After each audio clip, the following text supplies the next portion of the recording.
भगवत गीता अध्याय 7। अभी तक हमने कितने अध्याय करे हैं? 6 अध्याय। अब 7वां नंबर अध्याय यानी 7 चैप्टर करेंगे। ठीक है, इसका चैप्टर का नाम है भगवत ज्ञान। अब भगवत ज्ञान का मतलब अगर आप इंग्लिश में देखेंगे Bhagavad Gita as it is में, तो आता है नॉलेज ऑफ द एब्सोल्यूट। ठीक है, यानी परम सत्य को जानना। भगवत ज्ञान, भगवान को जानना, इसका मतलब हो गया भगवत ज्ञान। ठीक है, ये इस अध्याय का नाम है और इसका पहला श्लोक से हम स्टार्ट करेंगे। ठीक है, अब सबसे पहले श्लोक में यहाँ पे भगवान ही बोल रहे हैं। तो भगवान अर्जुन को कह रहे हैं, श्री भगवान उवाच। आप सबके पास गीता होनी चाहिए, जिसके पास नहीं है वो जरूर बाय करें, अगर अभी तक आपके पास गीता नहीं है तो।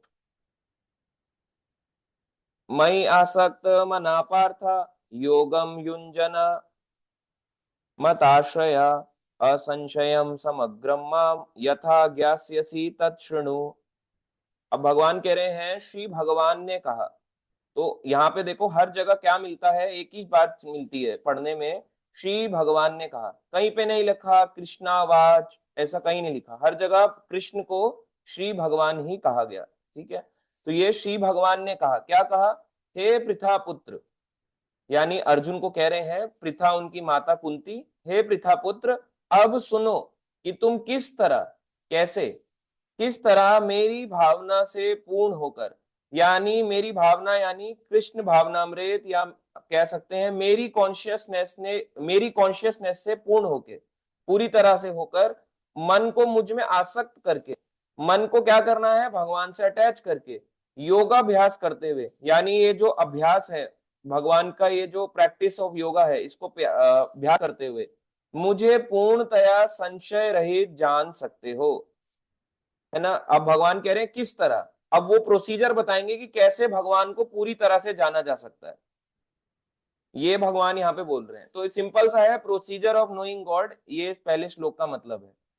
इसमें देखो नीचे आएगा कि पहले 6 अध्याय क्या बात बताते हैं। पहले 6 अध्यायों के बारे में गया। प्रथम 6 अध्यायों में जीवात्मा को अभौतिक आत्मा के रूप में वर्णित किया गया है, जो विभिन्न प्रकार के योगों द्वारा आत्म साक्षात्कार को प्राप्त हो सकता है। तो पहले जो 6 चैप्टर हैं भगवत गीता के 6 अध्याय हैं, उसमें सिंपल सी चीज है। पहले चैप्टर का नाम है कुरुक्षेत्र के युद्ध भूमि में सैन्य निरीक्षण। फिर दूसरा आया आया गीता का सार, उसमें आत्मा का ज्ञान दिया गया कि हम शरीर नहीं, हम आत्मा है। तीसरा है कर्म योग, कि कर्म करते हुए कैसे भगवान को प्राप्त करें। चौथा आता है दिव्य ज्ञान। पांचवा आता है कृष्ण भावना भावित कर्म, और छठा आता है ध्यान योग। तो अलग अलग योग प्रोसेस के बारे में भगवान ने बताया कि क्या क्या योग प्रोसेस हैं जो भगवान से भगवान को जोड़ते हैं, एक व्यक्ति को भगवान से जोड़ते हैं। तो वो सारे प्रोसेसेस भगवान ने पहले 6 अध्यायों में कंप्लीटली बताए हैं, बहुत डिटेल में 6 अध्यायों में बताया है। अब भगवान यहाँ पे कह रहे हैं कि 7वां अध्याय किस चीज के बारे में भगवान कह रहे हैं, किस तरह मेरी भावना से पूर्ण होकर, कैसे तुम मेरी भावना से पूरी तरह से अपनी कॉन्शियसनेस को मुझ में बिठा पाओगे। जो हमारी चेतना होती है अभी तो गलत गलत चीजों में होती है, हो सकता है पिक्चर देखने हो सकता है शराब पीने में हो सकता है कुछ गलत काम में हो, चोरी में हो, किसी को ठगने में हो। मगर वही भगवान कह रहे हैं कि पूरी तरह से कॉन्शियसनेस जो है मेरी भावना से पूर्ण होकर, यानी अपनी कॉन्शियसनेस में मेरी भावना यानी भगवान को कैसे बिठाओगे, ये भगवान कह रहे हैं। और मन को मुझ में आसक्त करके, मन और किसी में नहीं लगाना, टोटली भगवान को कैसे आसक्त कर सकते हैं, योगाभ्यास करते हुए। योगाभ्यास यानी ये जो प्रोसेस है इसको फॉलो करते हुए मुझे पूर्णतया संशय रहित जान सकते हो। संशय रहित मतलब होता है फ्री ऑफ डाउट्स, संशय से परे, यानी कोई उसमें डाउट ना हो। तो भगवान कह रहे हैं कि मुझे डाउट से परे आप कैसे जान सकते हो, कंप्लीट मैं आपको ये प्रोसेस बताऊंगा। अब ये सिंपल सा इसका मतलब हुआ प्रोसेस ऑफ नोइंग कृष्णा। पहले श्लोक में ही भगवान ने कहा कि मुझे जानने का प्रोसेस क्या है, अभी इसमें बताएंगे। ठीक है, तो अब इसमें प्रभुपाद जी देखो बहुत इंपॉर्टेंट चीज कह रहे हैं कि कृष्ण को जानने के लिए प्रोसेस क्या अपनाना पड़ता है। ये तो ठीक है मंदिर जाना, ये तो हम बचपन से करते आ रहे हैं। अगर हम और कुछ देखें, क्या कहते हैं, मंदिर में फूल चढ़ाना, आरती करना, अपने घर में आरती करना, भगवान का मंदिर करना, प्रोसेस हमेशा से ही कर रहे हैं। मगर इसमें और हमारे में डिफरेंस क्या है? अब यहाँ पे प्रभुपाद जी कह रहे हैं कि क्या पूरी तरह से कैसे कृष्ण को जाना जा सकता है। ठीक है, मैं आपके सामने ये दोबारा से स्क्रीन शेयर करता हूं, इसी श्लोक के तात्पर्य में बताया जा रहा है।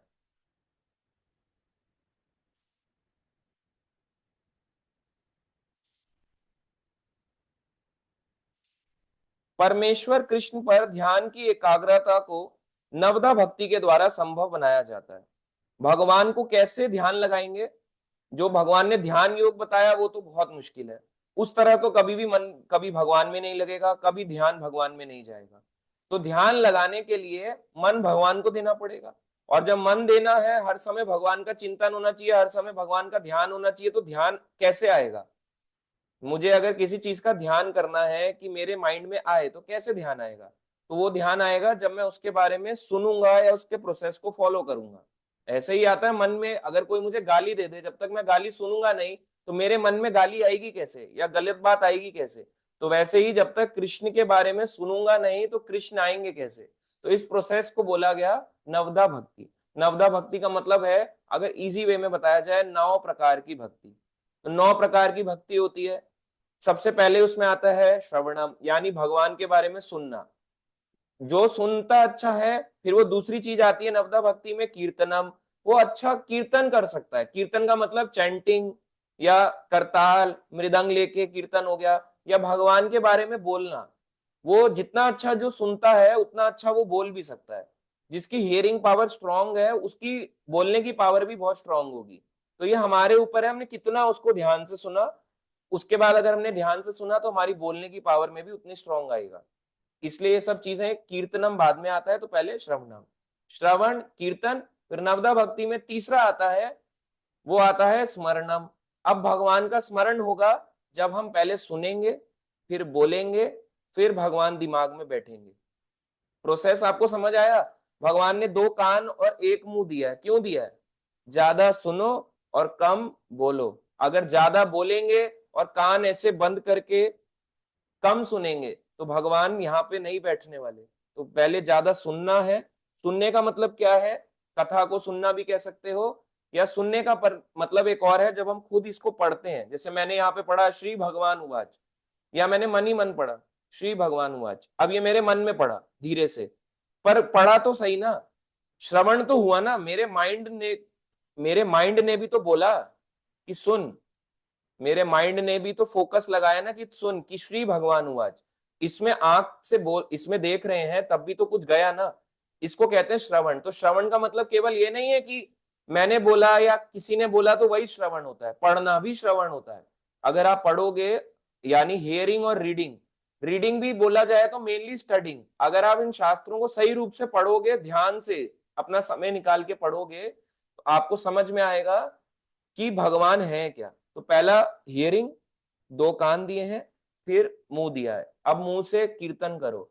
हो सकता है आप कथा नहीं कर सकते, मगर कीर्तन कर सकते हो, करताल लेके, ताली बजा के, मृदंग बजा के। कुछ भी ना हो तो नॉर्मली कीर्तन कर सकते हो, नहीं तो चैंटिंग हो गया, ये भी कीर्तन है। या किसी को भगवान के रास्ते में जोड़ देना।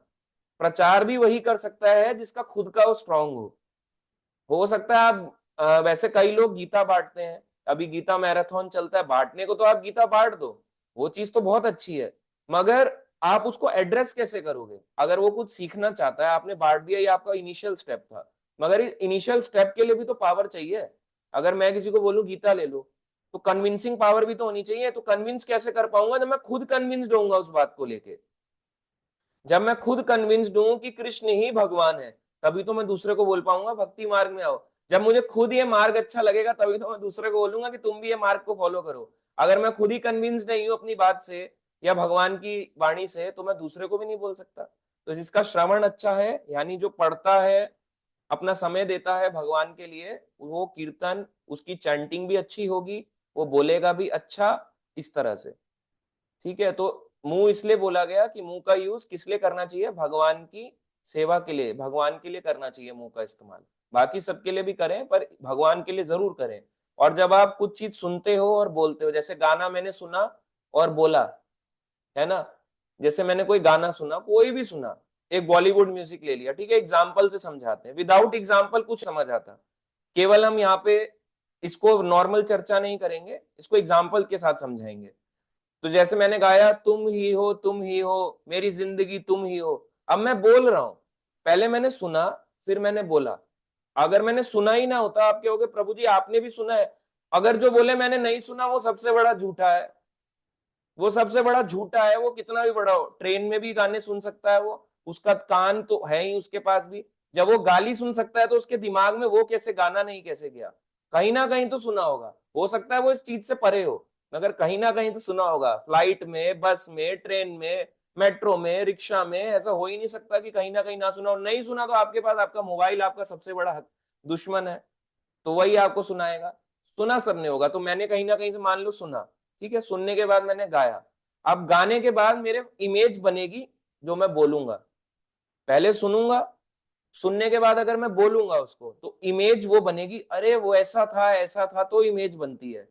ऐसे ही भगवान पे मन लगाने का या भगवान पे ध्यान लगाने का मतलब है, या मन को एकाग्र यानी मन को कृष्ण को देने का मतलब है कि पहले सुनो, फिर बोलो, फिर उसमें दिमाग बैठेगा, फिर मन करेगा कि कृष्ण से हमने जुड़ना है, कैसे होते हैं भगवान, क्या होते हैं, तब लगेगा। इसलिए जितनी भी प्रैक्टिसेस हैं जो भक्ति की हैं, अगर हमारा श्रवण कच्चा है यानी श्रवण कच्चा है, सुनते हम कम है, तो हम भक्ति में नहीं टिक सकते ज्यादा टाइम तक, ठीक है। तो ये भगवान ने बोला कि नवदा भक्ति के द्वारा, यहाँ पे प्रभुपाद जी बोल रहे हैं कैसे सुनना चाहिए, कृष्ण से बढ़कर कोई प्रमाण नहीं है, ये बात सत्य है, सब जानते हैं, अतः उनसे सुनने का जिसे सौभाग्य प्राप्त होता है वह पूर्णतया कृष्ण भावना भावित हो जाता है। जिसने डायरेक्टली कृष्ण से सुना हो वो तो मान लो भक्त बन जाएगा, उसको कहीं नहीं जाने की जरूरत। अतः मनुष्य को या तो साक्षात कृष्ण से, या तो डायरेक्टली भगवान से सुने, या कृष्ण के शुद्ध भक्त से सीखना चाहिए, या उनके कोई प्योर डिवोटी हो जो इस मार्ग को समझा रहे हैं उससे सीखना चाहिए, ना कि अपनी शिक्षा का अभिमान करने वाले भक्त से, शिक्षा का अभिमान करने वाले अभक्त से, ऐसे व्यक्ति से ना सुने जिसको गीता का अपनी नॉलेज का ज्ञान है, अपने सांसारिक नॉलेज का ज्ञान है मगर गीता का कोई ज्ञान नहीं है, ऐसे लोगों से गीता ना सुने। जैसे संसार में आप देखते हो कई तरह की गीताएं चलती हैं, यथार्थ गीता, अलग अलग गीता, और प्रेम गीता, ऐसी कई गीताएं तो ये लोगों ने खुद से लिखी हुई है, तो ऐसी जो गीता पढ़ता है उनको कृष्ण के बारे में खुद नहीं पता तो आपको कैसे बताएगा। अब आप कहोगे प्रभु जी हम तो कोई भी शुद्ध भक्त नहीं है, यहाँ तो लिखा है शुद्ध भक्त से सुनना चाहिए, तो ये जो भगवत गीता है, ये भगवत गीता किसके वर्ड्स हैं, भगवान के। इस भगवत गीता का नाम क्या है, भगवत गीता यथारूप यानी Bhagavad Gita as it is. तो ये जो तात्पर्य है ये किसके वर्ड्स हैं, मेरे तो नहीं है, डेफिनेटली ये वर्ड्स मेरे नहीं है, ना आपके हैं ना हम किसी के हैं, ये वर्ड्स इस्कॉन के फाउंडर आचार्य के हैं, प्रभुपाद जी के हैं। तो आप ये सुन रहे हो, हम ये बोल रहे हैं, तो ये वर्ड्स ही आपके कान में जा रहे हैं, आप समझ रहे हो, इंस्ट्रूमेंट की तरह जा रहे हैं, ये इंस्ट्रूमेंट की तरह काम कर रहे हैं हम, नहीं तो हम भी शुद्ध भक्त थोड़ा ना है, शुद्ध भक्त तो कोई भी नहीं है। आप कहोगे प्रभु जी शुद्ध भक्त कहाँ है, शुद्ध भक्त कहाँ है, शुद्ध भक्त होते तो उनका संसारी चीजों में मन थोड़ा ना लग रहा होता, अभी तो सबका लगता है, केवल बाल मुंडवाने से, या आप कह सकते हो मैं तो देखो मैं तो रियलिटी बोलता हूँ, या कोपीन धारण करने से भी कोई शुद्ध नहीं हो जाता, ये रियलिटी है, प्रभुपाद जी भी यही कहते हैं।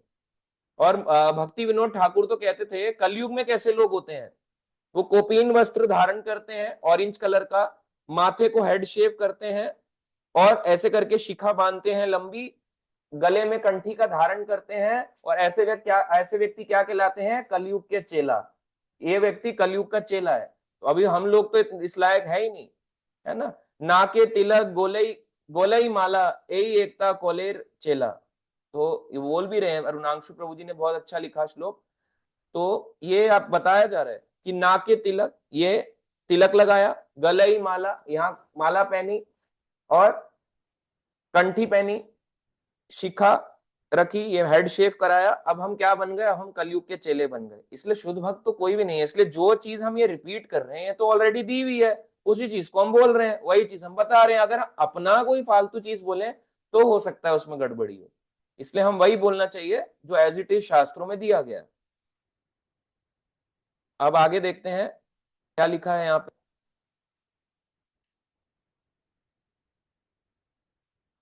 देखो सुनने का बड़ा इंपॉर्टेंट इफेक्ट है, अब आपको लगेगा हम ये चीजें क्यों डिस्कशन कर रहे हैं, पर ये जरूरी है, देखो ये काफी बड़ा तात्पर्य है इसलिए इसको डिस्कस किया जा रहा है। ऊपर ये देखें आप, यहाँ पे तात्पर्य में यहाँ पे कुछ श्लोक दिए गए हैं, ठीक है। ये श्लोक जो है ये बताया गया श्रीमद् भागवत यानी भागवतम के प्रथम स्कंद यानी पहला स्कंद फर्स्ट कैंटो द्वितीय अध्याय यानी दूसरा चैप्टर इस प्रकार से दिया है।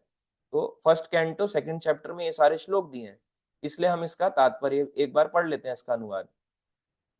वैदिक साहित्य में श्री कृष्ण के विषय में सुनना या भगवत गीता से साक्षात उन्हीं से सुनना अपने आप में पुण्य कर्म है, ठीक है। ये पुण्य कर्म है वैदिक साहित्य में श्री कृष्ण के विषय में सुनना, यानी जो भगवान के बारे में सुनता है या साक्षात उन्हीं से सुनना या डायरेक्ट कृष्ण से सुनता है, तो अपने आप में बहुत बड़ा पुण्य का कार्य है।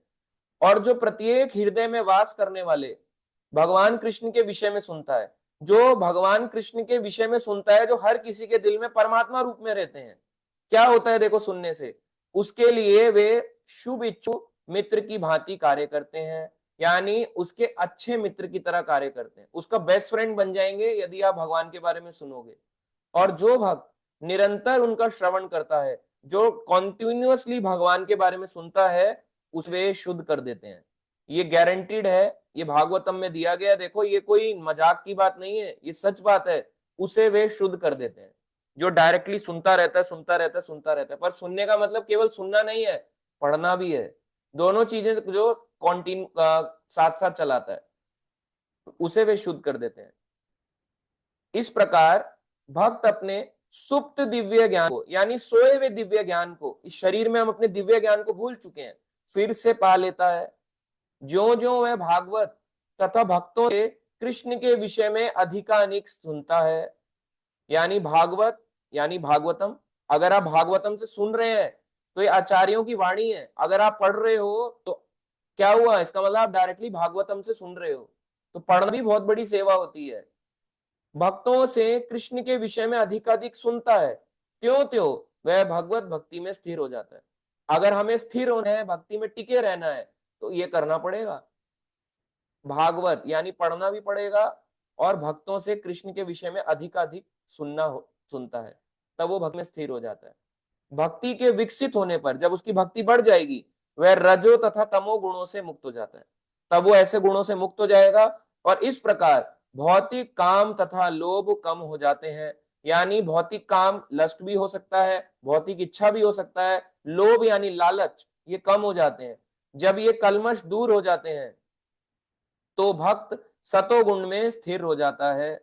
तो ये चीजें जब दूर हो जाती हैं तब भक्त सतोगुण में आ जाता है और भक्ति के द्वारा स्फूर्ति प्राप्त करता है, यानी अब उसको स्फूर्ति ऊर्जा मिलेगी अब भक्ति से, और भगवत तत्व को पूरी तरह जान लेता है। तब वो पूरे तत्व को जान पाएगा कि कृष्ण तत्व है क्या। भक्ति योग भौतिक मोह की कठिन ग्रंथित को भेदता है। जब कोई भक्ति योग को ढंग से फॉलो करता है, भौतिक मोह माया को कठिन ग्रंथि को भेदता है, मतलब अंदर घुस जाएगा। जैसे चाकू होता ना पेट के अंदर घुस जाता है, वैसी भक्ति निकाल देती है सारी भौतिकता को, और भक्त को असंशय समग्रम अर्थात परम सत्य श्री भगवान को समझने की व्यवस्था प्राप्त करता है। तो यहाँ पे देखो बोला गया, इंपॉर्टेंस भागवतम का श्लोक है ये, इसकी इंपॉर्टेंस दिया गया सुनने को। तो जो भगवान के बारे में सुनता है पढ़ता है, उसको भक्ति योग भगवान कह रहे हैं मैं उसका बेस्ट फ्रेंड बन जाता हूँ। और जिसके भगवान बेस्ट फ्रेंड बन गए, उसके अंदर से सारी भौतिक इच्छाओं को भगवान साफ करना शुरू कर देते हैं, क्योंकि भगवान परमात्मा हृदय में है, अंदर से सारी इच्छाओं को साफ करना चालू कर देंगे। तो जिसकी क्लीनिंग यानी जिसकी सफाई स्टार्ट हो गई है अंदर की, तो इसका मतलब कृष्ण पे आपकी कृपा हो रही है। जिसकी सफाई अभी नहीं स्टार्ट हुई, इसका मतलब कृष्ण की कृपा अभी नहीं हो रही है, तो इसका मतलब हम कहीं ना कहीं गलती कर रहे हैं। तो ये चीजें प्रोसेस में लाना जरूरी है। इसलिए श्रवण, ये हियरिंग को बहुत इंपॉर्टेंस दी गई, इसलिए यहाँ पे इंपॉर्टेंस ऑफ हियरिंग बताया।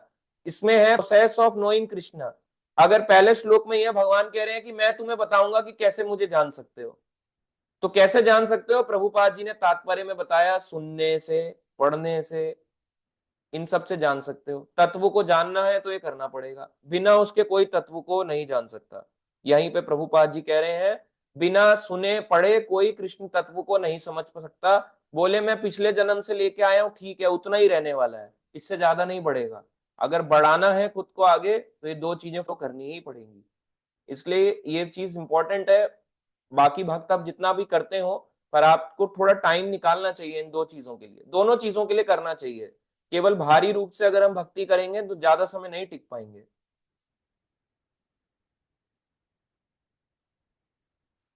अब है सेकंड नंबर श्लोक। ज्ञानम ते अहम स विज्ञानम इदम वक्ष्यामि अशेषता यत ज्ञात्वा न ईभूय अन्यत् ज्ञातव्यम अवशिष्यते। अब मैं तुमसे, अब देखो भगवान, बहुत ये बहुत इंपॉर्टेंट श्लोक है। आप कह सकते हो कि भगवान अब क्या बताने जा रहे हैं अर्जुन को। ये भगवान ने बोला, अब मैं तुमसे पूर्ण रूप से, यानी पूरी तरह से, आधा नहीं बोला भगवान ने, आधा अधूरा नॉलेज दे रहा हूं। भगवान ने कहा पूर्ण रूप से, पूरी तरह से व्यवहारिक तथा दिव्य ज्ञान कहूंगा। व्यवहारिक मतलब जिसको आप सच में फॉलो कर सकें, ऐसा ही नहीं कि कुछ भी उठा के बोल दिया भगवान ने। व्यवहारिक जिसको आपने जीवन में अपना सके, तथा दिव्य ज्ञान कहूंगा। इसे जान लेने पर तुम्हें जानने के लिए और कुछ भी शेष नहीं रहेगा। अगर तुमने ये जान लिया, इस जीवन में तुम्हें और कुछ जानने के लिए कुछ भी शेष कुछ नहीं बचेगा। ये भगवान ने क्लैरिटी कर दी है कि जो भक्ति का ज्ञान ले लेता है उसको कुछ नहीं जानना संसार में। हाँ ठीक है, ऑब्वियसली मुझे अगर अपने स्कूल की स्टडी करनी है, पास होना है, तो पास तो मैं साइंस का पेपर देना है तो साइंस की बुक को पढ़ के, उसको पढ़ के ही पास होऊंगा, वो बात ठीक है। मगर परम सत्य को, इसके अलावा अगर आप कृष्ण को जान गए, मान लो आप ये चीज जान गए, अब नीचे की पढ़ाई क्या वैल्यू रखती है? ये तो यहीं तक काम आने वाली है ना इसी संसार में। तो इसका मतलब ये नहीं है ये छोड़ना है, तो ये भी करो, मगर परम सत्य को जान लो। जिसने ये जान लिया कृष्ण को, उसको इधर उधर भटकने की जरूरत नहीं है। तो इसलिए आप भगवान की ये बात, वाणी को ध्यान से सुने कि भगवान कह रहे हैं जो इसको जान लेगा उसको कुछ भी जानने की जरूरत नहीं है। फिर भी अगर हम इधर उधर का कुछ पढ़ रहे हैं तो टाइम वेस्ट है, सच में टाइम वेस्ट है। इसलिए ये मार्ग सबसे बेस्ट है। अब है नेक्स्ट श्लोक, थर्ड नंबर। बाकी आप इसका तात्पर्य पढ़ सकते हैं, ठीक है, क्योंकि तात्पर्य सब में जाएंगे तो बहुत टाइम लगेगा। सिंपल तात्पर्य है, जिसको क्वेश्चन हो फिर वो पूछ भी सकता है क्लास के बीच में, या क्लास के एंड में, या आफ्टर क्लास भी पूछ सकते हैं व्हाट्सएप पे। अब ये आप भगवत गीता का मार्क करें मोस्ट इंपॉर्टेंट श्लोक। सारे लोग भक्ति नहीं कर पाएंगे, ये बात भी ट्रुथ है। आप इसको मार्क करो, मोस्ट इंपॉर्टेंट श्लोक। मनुष्याणाम सहस्रेषु कश्चिद यतति सिद्धये यतताम अपि सिद्धानाम कश्चित माम वेत्ति तत्वता। भगवान कह रहे हैं मनुष्याणाम सहस्रेषु, ठीक है, ये मार्किंग ना करें, ऐसे मार्किंग करेंगे तो कंफ्यूजन होगा। ऐसे मार्किंग्स ना करें किसी भी तरह की। मनुष्य नाम सहस्त्रेषु, यानी हजारों हजारों मनुष्यों में, कई हजार मनुष्यों में से कोई एक सिद्धि के लिए प्रयत्नशील होता है। सिद्धि यहाँ पे मतलब हुआ भौतिक सिद्धि नहीं, परफेक्शन, परफेक्शन ऑफ लाइफ के लिए प्रयत्नशील होता है। हजारों हजारों मनुष्यों में से, मनुष्य नाम सहस्त्रेषु, कई हजारों लोग लगेंगे, कोई एक सिद्धि के लिए प्रयत्नशील होता है। और इस तरह सिद्धि प्राप्त करने वालों में, यानी परफेक्शन प्राप्त करने वालों में कोई विरला ही, कोई एक मुझे वास्तव में जान पाता है। विरला यानी रेयरेस्ट, हर कोई नहीं जान पाएगा। रेयरेस्ट, भगवान को हर कोई जान जाए तो कोई भी आ जाएगा भक्ति में। रेयरेस्ट, हर किसी के लिए नहीं बना है मार्ग। हजारों हजारों मनुष्यों में से बहुत ही कम लोग होंगे जो भक्ति मार्ग को पकड़ेंगे। इसलिए आप देखते हो भक्ति मार्ग में आप बोल भी रहे हो आ जाओ आ जाओ आ जाओ आ जाओ तुम्हारा भला होगा, नहीं पकड़ पाएगा, क्योंकि उसको इस पाथ पे नहीं चलना। भगवान ने बोल दिया हजारों मनुष्यों में से कोई एक ही सिद्धि के लिए आएगा, इस परफेक्शन के लिए कि मुझे कृष्ण भक्त बनना है, मुझे कृष्ण चाहिए। ये हजारों हजारों में से कोई एक होगा। हो सकता है हमारी परिवार वाले ना आए, हो सकता है हमारे स्कूल वाले, कॉलेज वाले, कलीग ना आए, कहीं के लोग ना आए, हो सकता है पूरी जिंदगी में आपको ऐसे लोग ना मिल पाए, क्योंकि यहाँ पे बोल दिया गया हजारों हजारों में से कोई एक इसके लिए प्रयत्नशील होता है। और सिद्धि प्राप्त यानी परफेक्शन किसको मिलेगा? विरला ही कोई मुझे वास्तव में जान पाता है। यानी जिसको परफेक्शन मिल गया तब वो कृष्ण को जान पाएगा। विरला, भगवान ने ये नहीं बोला सब, विरला आप लिखो, रेयरेस्ट। हर किसी को कृष्ण नहीं जान सकते, हर कितना भी वो इतना जोर लगा ले, एड़ी का जोर लगा ले, वो नहीं समझ सकता, विरला। मगर कैसे जान पाएगा? ऑब्वियसली गुरु, भगवान की कृपा, भक्तों की कृपा, और उसको खुद भी मेहनत करनी पड़ेगी। एग्जाम देना है, बोले मेरी मिनिस्टर से पहुंच है, और एग्जाम देने ही ना जाए, क्या काम ऐसे हो जाएगा? एग्जाम के लिए पढ़ना तो फिर भी पड़ेगा। वो भौतिक लाइफ में हो जाता है कि कोई अप्रोच लगा ले किसी बड़े मिनिस्टर की या किसी काम के लिए, मगर भगवान की भक्ति में तो ये बहुत मुश्किल है। भगवान की भक्ति में तो खुद प्रयास हमें करना पड़ेगा।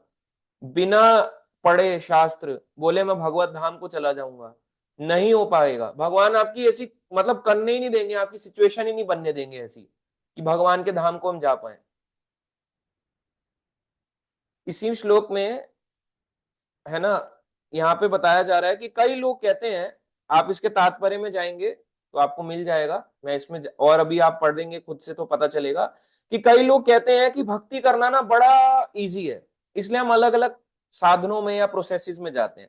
जैसे हम ज्ञान मार्ग में चले जाते हैं, मायावादी बन जाते हैं कि ईश्वर निराकार है, कठिन तपस्याएं करते हैं, कठिन योग पालन करते हैं, कठिन आसन पालन करते हैं भगवान को जानने के लिए, और वो बोलते हैं भक्ति योग मुश्किल आसान है। अगर कोई चीज आसान है तो उसको तो पहले करना चाहिए व्यक्ति को। कोई चीज लाइफ में आसान है तो उसको जल्दी फॉलो करना चाहिए, पर हम उल्टा देखते हैं कि भक्ति करना जो है ये इजी नहीं है, ये बहुत मुश्किल है। देखो यही बात प्रभुपाद जी यहाँ पे कह रहे हैं श्लोक में, आप पढ़ोगे कि क्यों ऐसा होता है। अगर इतना आसान होता तो हर कोई आ जाता है, पर हर कोई क्यों नहीं आ पाता? यदि भक्ति मार्ग इतना सुगम है जितना भक्तगण कहते हैं, तो फिर वे कठिन मार्ग को क्यों ग्रहण करते हैं? इसी श्लोक के तात्पर्य में 7वां अध्याय 3 नंबर श्लोक तात्पर्य यानी परपट में लिखा है कि यदि भक्ति मार्ग इतना सुगम यानी इतना इजी है तो अभक्त गण कहते हैं, तो फिर वे कठिन मार्ग को क्यों ग्रहण करते हैं? क्यों अभक्त लोग कठिन मार्ग पे जाते हैं? अब प्रभुपाद जी देखो क्या कह रहे हैं, वास्तव में भक्ति मार्ग सुगम नहीं है, यह आसान नहीं है।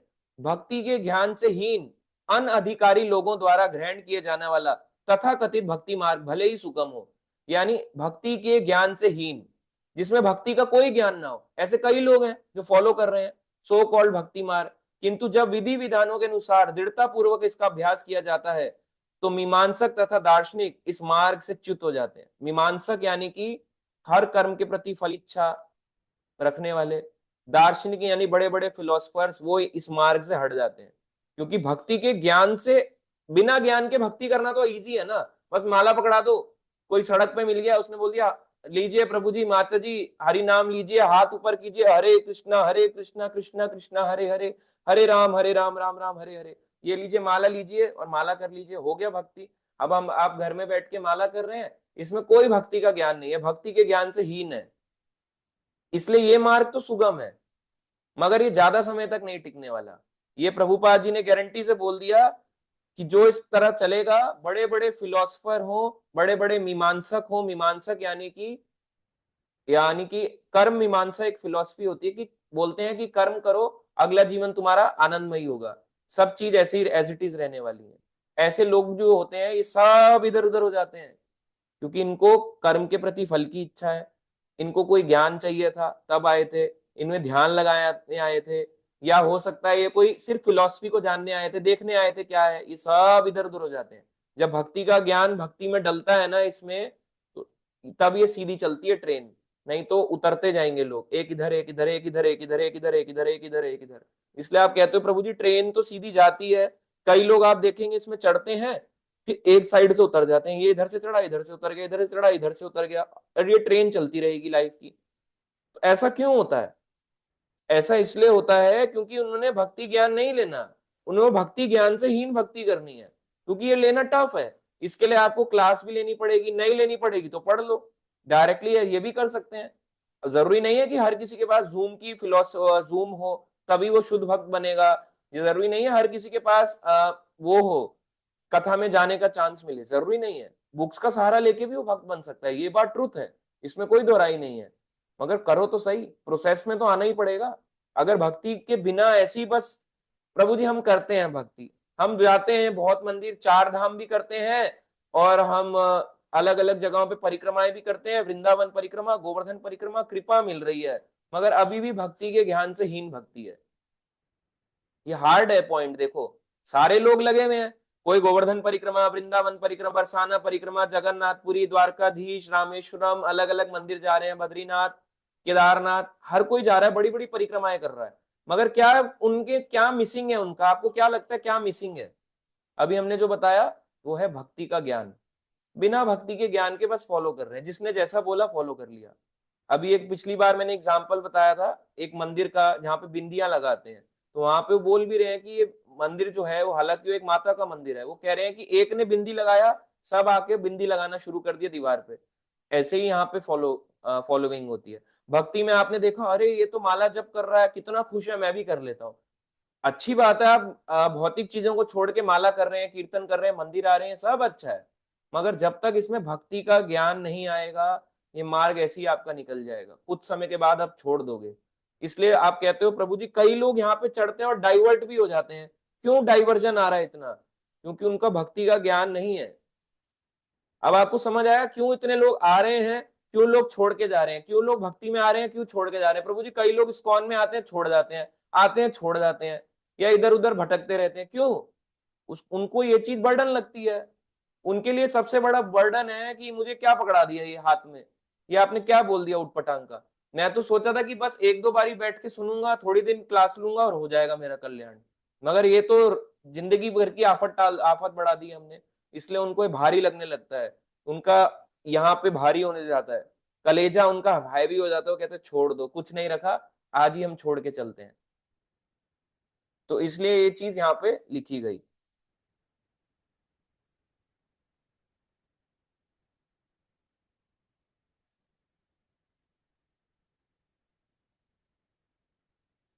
देखो इसमें एक श्लोक है, बुक है, उसका नाम है नेक्टर ऑफ डिवोशन भक्ति रसामृत सिंधु। उसमें एक श्लोक में बताया गया, वह भगवत भक्ति, यानी वो कृष्ण भक्ति, राम भक्ति, भगवान की वो भक्ति जो उपनिषदों, पुराणों तथा नारद पंचरात्र जैसे प्रमाणिक वैदिक ग्रंथों की अवहेलना करती है, यानी उनको कंसिडर नहीं करती, समाज में व्यर्थ ही अव्यवस्था फैलाने वाली है। ऐसी भक्ति को कोई फायदा नहीं है। समाज में अव्यवस्था, देखो ग्रंथ में लिखा है, समाज में व्यर्थ ही अव्यवस्था फैलाने वाली है, यानी ये प्रॉब्लम क्रिएट करेगी ऐसी प्रकार की भक्ति, और वही आजकल हो रहा है। इसलिए आज के समय में भक्त तो बहुत हैं, सीखने वाले कम है। चाहे आप कहीं पे भी चले जाएं, कितने लोग हैं, आप मंदिरों में जाके देखो, भीड़ लगी हुई है, मंडे की, ट्यूसडे की, संडे की, लोग जा रहे हैं। इनफैक्ट हर जगह पे आप अपने नियर बाय इस्कॉन जाए या किसी भी मंदिर में जाए, लोग तो बहुत आ रहे हैं, सीखने वाले प्रोसेस में कम है। इसलिए ही हो रहा है, क्योंकि वो व्यर्थ, केवल उनको पता नहीं चल रहा मैं क्या कर रहा हूँ, क्यों कर रहा हूँ, बस किसी ने बोल दिया तो कर लिया, चले भी जाएगा, कितने टाइम तक टिको रहोगे। ठीक है, अब ये वाला श्लोक हो गया। नेक्स्ट हम चौथे नंबर श्लोक पे चलते हैं। बाकी आप इसको पढ़ सकते हैं खुद से, काफी बड़ा ये श्लोक है तात्पर्य के साथ। फोर्थ नंबर, भूमि आपा अनल वायु खम मना बुद्धि एव च अहंकार इति इयं मे भिन्ना प्रकृति अष्टधा। पृथ्वी यानी अर्थ, जल यानी वाटर, अग्नि यानी फायर, वायु यानी एयर, आकाश यानी क्लाउड, मन यानी माइंड, बुद्धि यानी इंटेलिजेंस, तथा अहंकार यानी फॉल्स ईगो या ईगो भी कहते हैं शॉर्ट में, ये 8 प्रकार से विभक्त मेरी भिन्न अपरा प्रकृतियां हैं। इसमें भगवान कह रहे हैं 8 प्रकार से विभक्त, विभक्त मतलब है सेपरेटेड, मेरी भिन्न अपरा प्रकृतियां हैं। यानी ये जो 8 तरह की चीजें बताई, तो शरीर है, जो हमारे शरीर है, 3 शरीर है, आपको पता है 3 तरह के शरीर होते हैं। एक हमारा ओरिजिनल शरीर जो होता है आत्मा, आत्मा के भी 2 हाथ हैं, एक फेस है आत्मा का, आत्मा का भी मुंह होता है, कान होते हैं, आंखें होती हैं और नाक होता है। एक आत्मा है, आत्मा के ऊपर एक कवरिंग होती है जिसको कहते हैं मन, बुद्धि, अहंकार। ठीक है, ये दूसरा शरीर हो गया जिसको कहते हैं सूक्ष्म शरीर, यानी कि सटल बॉडी। और तीसरा शरीर होता है, वो होता है ये बाहर का शरीर, ये जो हम बाहर देख रहे हैं, जिसमें आंख भी है, कान भी है, आंखें भी हैं, सर भी है, 2 हाथ भी हैं, पैर भी है। ये जो शरीर है इसको कहते हैं स्थूल शरीर। तो तीन तरह के शरीर हो गए हमारे। पहला शरीर जो है आत्मा, जो ओरिजिनल आइडेंटिटी है वो हम है, वो कभी नष्ट नहीं होता। तो वो क्या है? स्पिरिचुअल एनर्जी यानी पराशक्ति। हिंदी में यहाँ पे भगवान कह रहे हैं वो पराशक्ति है। और मटीरियल एनर्जी क्या है? यानी भौतिक एनर्जी, या आप अपराशक्ति कह सकते हैं। अपराशक्ति यानी दूसरी प्रकार की शक्ति, मटीरियल एनर्जी, वो आता है सूक्ष्म शरीर यानी मन बुद्धि अहंकार, और ये भारी शरीर यानी स्थूल शरीर, जो बना है पृथ्वी, अग्नि, जल, वायु, आकाश, पांच तत्वों से जो शरीर बना हुआ है। तो मन बुद्धि अहंकार और ये भारी शरीर, ये नाशवान है, और आत्मा का कभी विनाश नहीं होता। तो ये भगवान कह रहे हैं आठ प्रकार से विभक्त मेरी अपरा प्रकृतियां हैं। ये जो आठ तरह के भगवान ने एलिमेंट्स बताए, कि आठ चीजें जो हैं, आठ चीजें भगवान की अपरा शक्ति यानी मटीरियल एनर्जी में काउंट होती है। तो भगवान कैसे रहते हैं? भगवान आध्यात्मिक जगत में है, और ये आ गया भौतिक जगत। अब जीव है, ये बीच में रहता है, इसको कहते हैं मार्जिनल एनर्जी। ठीक है, स्पिरिचुअल एनर्जी, मटेरियल एनर्जी, यानी आध्यात्मिक शक्ति, भौतिक शक्ति, यानी पराशक्ति, अपराशक्ति, और बीच में रहती है मार्जिनल एनर्जी यानी तटस्थ शक्ति। सिंपल शब्दों में जीव के पास चॉइस है, या तो इस संसार में आ जाए, इस संसार में आएगा तो इस आठ प्रकार की जो चीजें हैं इसके बने हुए शरीर में रहना पड़ेगा, और अगर ऊपर चला जाएगा, यहां से ऊपर चले जाएगा, तो भगवान के धाम को जाएगा, वहां पे ऐसा भौतिक शरीर उसे नहीं मिलेगा। क्लियर हो गया कि है क्या पराशक्ति? अगर हम पराशक्ति यानी भगवान के धाम को जानना चाहते हैं तो पराशक्ति, अपराशक्ति यानी भौतिक संसार को, भौतिक जिसको कहते हैं शक्ति को। अभी हम इसके बाद लेंगे क्वेश्चन, जिनका हैंड रेज है उसको भी हम लेंगे। अब इसमें एक चीज बताई गई कि तीन प्रकार के विष्णु होते हैं। तत्व जिसको जानना है, इसी तात्पर्य में दिया गया है तीन प्रकार के विष्णु होते हैं। तो पहला होता है महाविष्णु, जिसे कहते हैं कारणोदक्षाई विष्णु। ठीक है, हो सकता है किसी के लिए नया हो, क्योंकि हमने तो टीवी में देखा है प्रभु जी, एक ही तरह का विष्णु होता है, उनके चार हाथ होते हैं और वही हमें दिखाई देते हैं, बाकी विष्णु तो हमने कभी देखे ही नहीं है, सुने ही नहीं। तो पहला आता है महाविष्णु, जिसे कारणोदक्षाई विष्णु भी कहते हैं। दूसरा आता है गर्भोदक्षाई विष्णु। ठीक है, तीसरा आता है क्षीरोदक्षाई विष्णु। इसके बारे में डिटेल है, वो डिफरेंट है, मगर तीन तरह के विष्णु हैं। और ये जो क्षीरोदक्षाई विष्णु है, जो तीसरे वाले मैंने बताए, यही अपने आप को एक्सपैंड करके अपनी शक्ति के रूप में सबके दिलों में परमात्मा रूप में रहते हैं। अब सोचो, कृष्ण को तो हम बोलते कृष्ण को कि जान गया, मैं जान गया, मैं वृंदावन चला गया, पेड़े लस्सी खाई, मैं जान गया, या मैंने वहां से सुन लिया, मैं जान गया। अभी लोगों को ये तीन विष्णु के बारे में ही नहीं पता, तो कहां से जान गए? ये तो बेसिक है, इसके अंदर भी तो डिटेलिंग है कि कैसे महाविष्णु लेटे रहते हैं और उनके पोर्स से ब्रह्मांड निकलते रहते हैं, और इन ब्रह्मांड की जो लाइफ होती है वो उनके एक सांस के बराबर है। अब ये कहोगे प्रभु जी ये तो हमने कभी नहीं सुना, ये आपका अजीब सा ज्ञान है। फिर एक एक ब्रह्मांड है, वो ऐसे बुलबुले की तरह तैर रहा है, उसके अंदर गर्भोदक्षाई जो है, उनके पेट से ऐसे करके एक नाल निकल रही है बड़ी सी, उस पे टॉप पे ब्रह्मा जी बैठे हैं, और इस नाल के अंदर 14 लोक हैं। ये भी प्रभु जी हमने कभी नहीं सुना, ये आप क्या बातें कर रहे हो? और तीसरे हैं क्षीरोदक्षाई विष्णु, जो इसी ब्रह्मांड के अंदर, ये जो नाल है इसके अंदर 14 प्लैनेट्स हैं, और यहाँ पे ही क्षीरोदक्षाई विष्णु का प्लैनेट है जिसे कहते हैं क्षीर सागर। तो वहां पे क्षीरोदक्षाई विष्णु रहते हैं, और यही सबके दिलों में परमात्मा में रहते हैं। अब प्रभु जी तत्व ज्ञान कहां से आ गए? तत्व ज्ञान तो हमने कभी नहीं सुना, हमने तो सुना था बस वृंदावन जाओ या कहीं मंदिर जाओ, माला पकड़ लो, हो गई माला, इतनी ही भक्ति होती है। तो वो भक्ति है, ये बात तो नो डाउट, भक्ति तो है, मगर अगर इस शरीर से मुक्त होना है तो ज्ञान तो लेना पड़ेगा, तो तत्व जानना पड़ेगा। प्रभुपाद जी इसके तात्पर्य में एक्सप्लेन कर रहे हैं, बाकी आप पढ़ सकते हो, इसमें आपको और भी चीजें मिल जाएंगी। ठीक है, अब इसमें एक चीज और बताया गया कि परमात्मा, कई लोगों का क्वेश्चन होता है, इस संसार में तो परमात्मा होते हैं, हमारे दिलों में परमात्मा है, ठीक है, इस संसार में एक जैसे जीव है, ठीक है, एक आत्मा है, आत्मा के पास चॉइस है, तो भगवान के धाम को जाए ऊपर या नीचे को आए, भौतिक संसार को। आपको समझ में आ रहा है? टफ तो नहीं लग रहा? कुछ अलग ही बातें कर रहे हैं मूठ पटांग की, कुछ अलग ही संसार की बातें कर रहे हैं, मैं बहुत इजी वे में ही समझा रहा हूं वैसे, है ना? तो अब आत्मा है, आत्मा के पास चॉइस है, वो या तो ऊपर संसार में जाए आध्यात्मिक लोक को, या नीचे भौतिक लोक को आ जाए। ठीक है, अब आत्मा के पास ये जो चॉइस है, जब नीचे इस संसार में आता है, ये शरीर में जब हम होते हैं, जिसमें 5 तरह के तत्व हैं, पृथ्वी जल अग्नि वायु आकाश, भारी शरीर और अंदर का एक और शरीर जो आत्मा, और ये बाहर वाले शरीर के अंदर की बीच के एक और शरीर है, इसको कहते हैं मन बुद्धि अहंकार वाला शरीर। तो आत्मा जो है हमारे कहाँ पे रहती है? हृदय देश में, यहाँ रहती है परमात्मा, आत्मा भी यहाँ, और आत्मा के साथ में परमात्मा। एग्जाम्पल के लिए एक ड्राइवर है गाड़ी में, और ड्राइवर के साथ एक सिखाने वाला, उसको कोच बैठा है, या एक सिखाने वाला कोई व्यक्ति बैठा है जो उसको सिखा रहा है कि ड्राइव कैसे करते हैं। ठीक है, अब सिखाने वाला भी है और जो चला रहा है वो भी है। ऐसी शरीर को चला तो आत्मा रही है इस संसार में, पर क्योंकि हम परफेक्ट नहीं है, हम परफेक्ट नहीं है, तो भगवान अपने परमात्मा रूप में सबके दिलों में रहते हैं, चाहे वो इंसान हो, चींटी हो, हाथी हो, सुअर हो, ऊंट हो, सबके दिलों में रहते हैं। मगर भगवान के धाम में, जो भगवान का धाम है, गोलोक धाम या वैकुंठ धाम ऊपर को, वहां पे कोई परमात्मा नहीं रहते, वहां पे परमात्मा नहीं रहते लोगों के दिलों में, क्योंकि आत्मा को पूरा ज्ञान होता है कि मुझे क्या करना है। इस संसार में तुम्हारी कमी है ना, हमें ड्राइव करना ढंग से आता नहीं, हमें शरीर चलाना ढंग से आता नहीं। मगर जब अब भगवान के धाम को चले जाते हैं, तब हमारे दिलों में परमात्मा नहीं रहते, ये केवल इसी धाम में रहते हैं, हमारे को गाइड करने के लिए, ताकि हम सीखें और इस शरीर से मुक्त होकर भगवान को धाम को जाएं। तो परमात्मा भौतिक संसार में है, आध्यात्मिक जगत में परमात्मा नहीं है, वह भगवान के एक्सपेंशन या अलग अलग अवतार हैं, वो रहते हैं वैकुंठ में।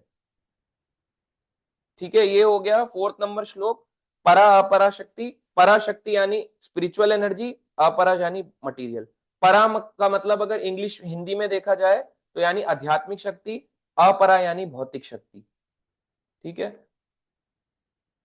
अब आता है 5वां नंबर श्लोक, इस पे आते हैं। बाकी आप इसको, इसमें कुछ श्लोक भी दिए हैं बहुत अच्छे अच्छे हैं, आप इसको पढ़ोगे तो आपको समझ आएगा, क्योंकि अगर हम इतने सारे लेंगे तो हम कंफ्यूज भी हो जाएंगे और फिर क्लास बहुत लंबी चली जाएगी।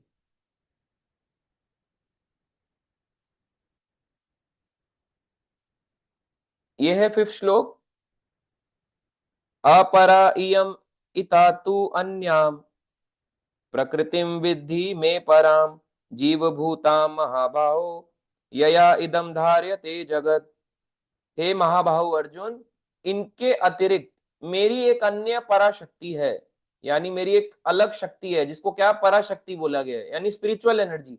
पिछले श्लोक में बोला मेरी अपराशक्ति क्या है, अब बोल रहे हैं इसके अतिरिक्त मेरी एक अन्य पराशक्ति है, जो इन जीवों से युक्त है, जो इस भौतिक अपरा प्रकृति के साधनों का विदोहन कर रहे हैं। अगर मैं इस लाइन को इंग्लिश में पढ़ूं, spiritual energy of mind comprises the living entities who are exploiting the resources of this material inferior nature।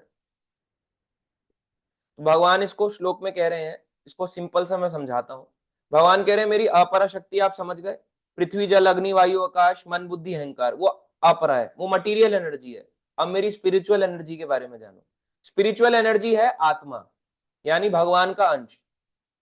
अगर शरीर नहीं, सिंपल है, शरीर गाड़ी की कोई अपने आप में वैल्यू है बिना ड्राइवर के? नहीं है। वैसे ही शरीर की कोई वैल्यू नहीं है। ये शरीर बढ़ता भी कैसे है? अगर बचपन से बुढ़ापा आता है तो वो भी आत्मा के कारण ही। आत्मा है तो शरीर ग्रो हो रहा है, आत्मा बाहर आ जाएगी तो शरीर ग्रो भी नहीं होगा। आप कहोगे ऐसे कैसे? सांस लेंगे, जीवन बढ़ेगा, आयु बढ़ेगी, एज बढ़ेगी, तभी तो हम एज में बढ़ेंगे। बच्चा बच्चा बूढ़ा होगा, बच्चा धीरे धीरे करके बड़ा होगा, बड़े से खेलेगा कूदेगा, नौकरी करेगा, फिर बूढ़ा हो जाएगा, क्योंकि उसके अंदर आत्मा है। अगर आत्मा बाहर आ जाए तो शरीर का ग्रो होना बंद। इसका मतलब कोई भी बॉडी में चेंज आ रहा है, वो किसकी वजह से आ रहा है? भगवान की पराशक्ति यानी आध्यात्मिक शक्ति यानी आत्मा की वजह से। तो आत्मा आध्यात्मिक है, शरीर भौतिक है। समझ आया? आत्मा आध्यात्मिक है यानी उसका विनाश नहीं होता, और शरीर जो है ये भौतिक है, यानी ड्राइवर की ज्यादा वैल्यू है, गाड़ी की कम वैल्यू है। जो ड्राइवर, अगर आप ड्राइवर को मार डाला तो गाड़ी किसी काम की नहीं है, गाड़ी 1 इंच भी नहीं बढ़ेगी। वहीं अगर आप जो है ड्राइवर को खिलाओगे पिलाओगे, उसका केयर करोगे, तो गाड़ी अच्छी चलेगी, स्मूथ चलेगी। इसीलिए भगवान कह रहे हैं कि मेरी है तो पराशक्ति आत्मा, मगर वो प्रकृति का विदोहन कर रही है, यानी उसको जो शरीर मिला है ना उसको एक्सप्लॉइट कर रही है।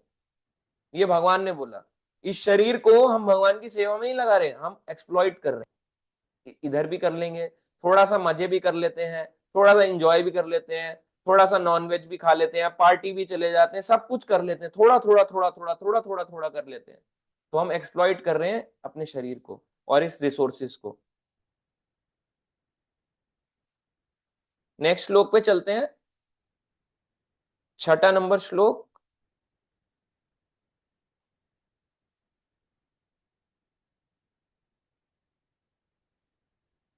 एतत् योनानि भूतानि सर्वाणि इति उपधारये अहम कृत्स्नस्य जगता प्रभवा प्रलया तथा।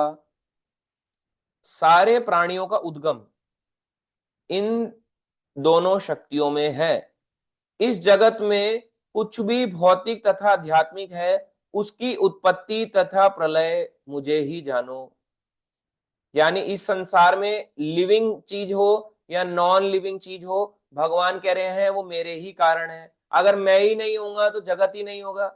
मैं हूं तभी तो आत्मा है। भगवान कह रहे हैं मैं हूं तभी तो उसका शरीर है। अगर मैं ही नहीं होऊंगा तो फिर क्या फायदा।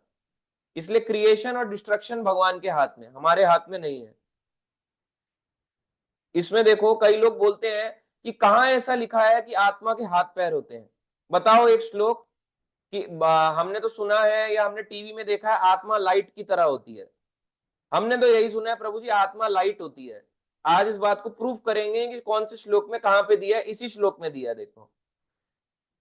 जो लोग कहते हैं आत्मा लाइट होती है, उनके लिए है कि आत्मा लाइट है या आत्मा के भी हाथ पैर हैं।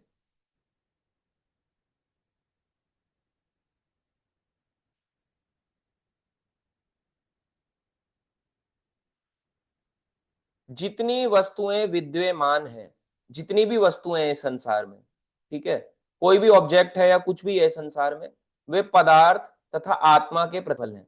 पदार्थ यानी शरीर और आत्मा के मिक्सचर है। आत्मा सृष्टि का मूल क्षेत्र है, आत्मा के कारण ही ये क्षेत्र है। और पदार्थ आत्मा द्वारा उत्पन्न किया जाता है। यहां पे अगर पदार्थ देखा जाए तो पदार्थ का मतलब है शरीर। शरीर आत्मा द्वारा उत्पन्न किया जाता है। क्लियर हो गया। आत्मा सृष्टि का मूल क्षेत्र है और पदार्थ यानी शरीर आत्मा द्वारा उत्पन्न किया जाता है। यानी आत्मा है तो ही शरीर है। अगर आत्मा के हाथ पैर ही नहीं होते तो हमारे कैसे हाथ पैर हो जाते। समझ आया। आत्मा ही मूल क्षेत्र है, आत्मा के कारण ही पदार्थ यानी शरीर बनता है। इसका मतलब आत्मा की भी दो आंखें हैं, आत्मा के भी कान हैं, आत्मा की भी नाक है, मुंह है, हाथ है, पैर है, पेट है, सर है, सब कुछ है आत्मा का। आत्मा नहीं होगी तो शरीर भी वैसा नहीं बनेगा। पहले हाथ बना, फिर इसके ऊपर ग्लव्स बने, पहले पैर बना, फिर सॉक्स बने, फिर शूज बने। ये बात यहाँ पे भगवत गीता में बताई गई है कि शरीर तभी बना जब आत्मा थी। अगर आत्मा ही नहीं होती तो शरीर कैसे बनता। और कोई भी चीज हो, चाहे वो क्रिएटेड हो, जो भी क्रिएशन करने वाली हो, डिस्ट्रक्शन हो, उसका सब जो है वो भगवान कृष्ण ही करते हैं, कोई नहीं कर सकता।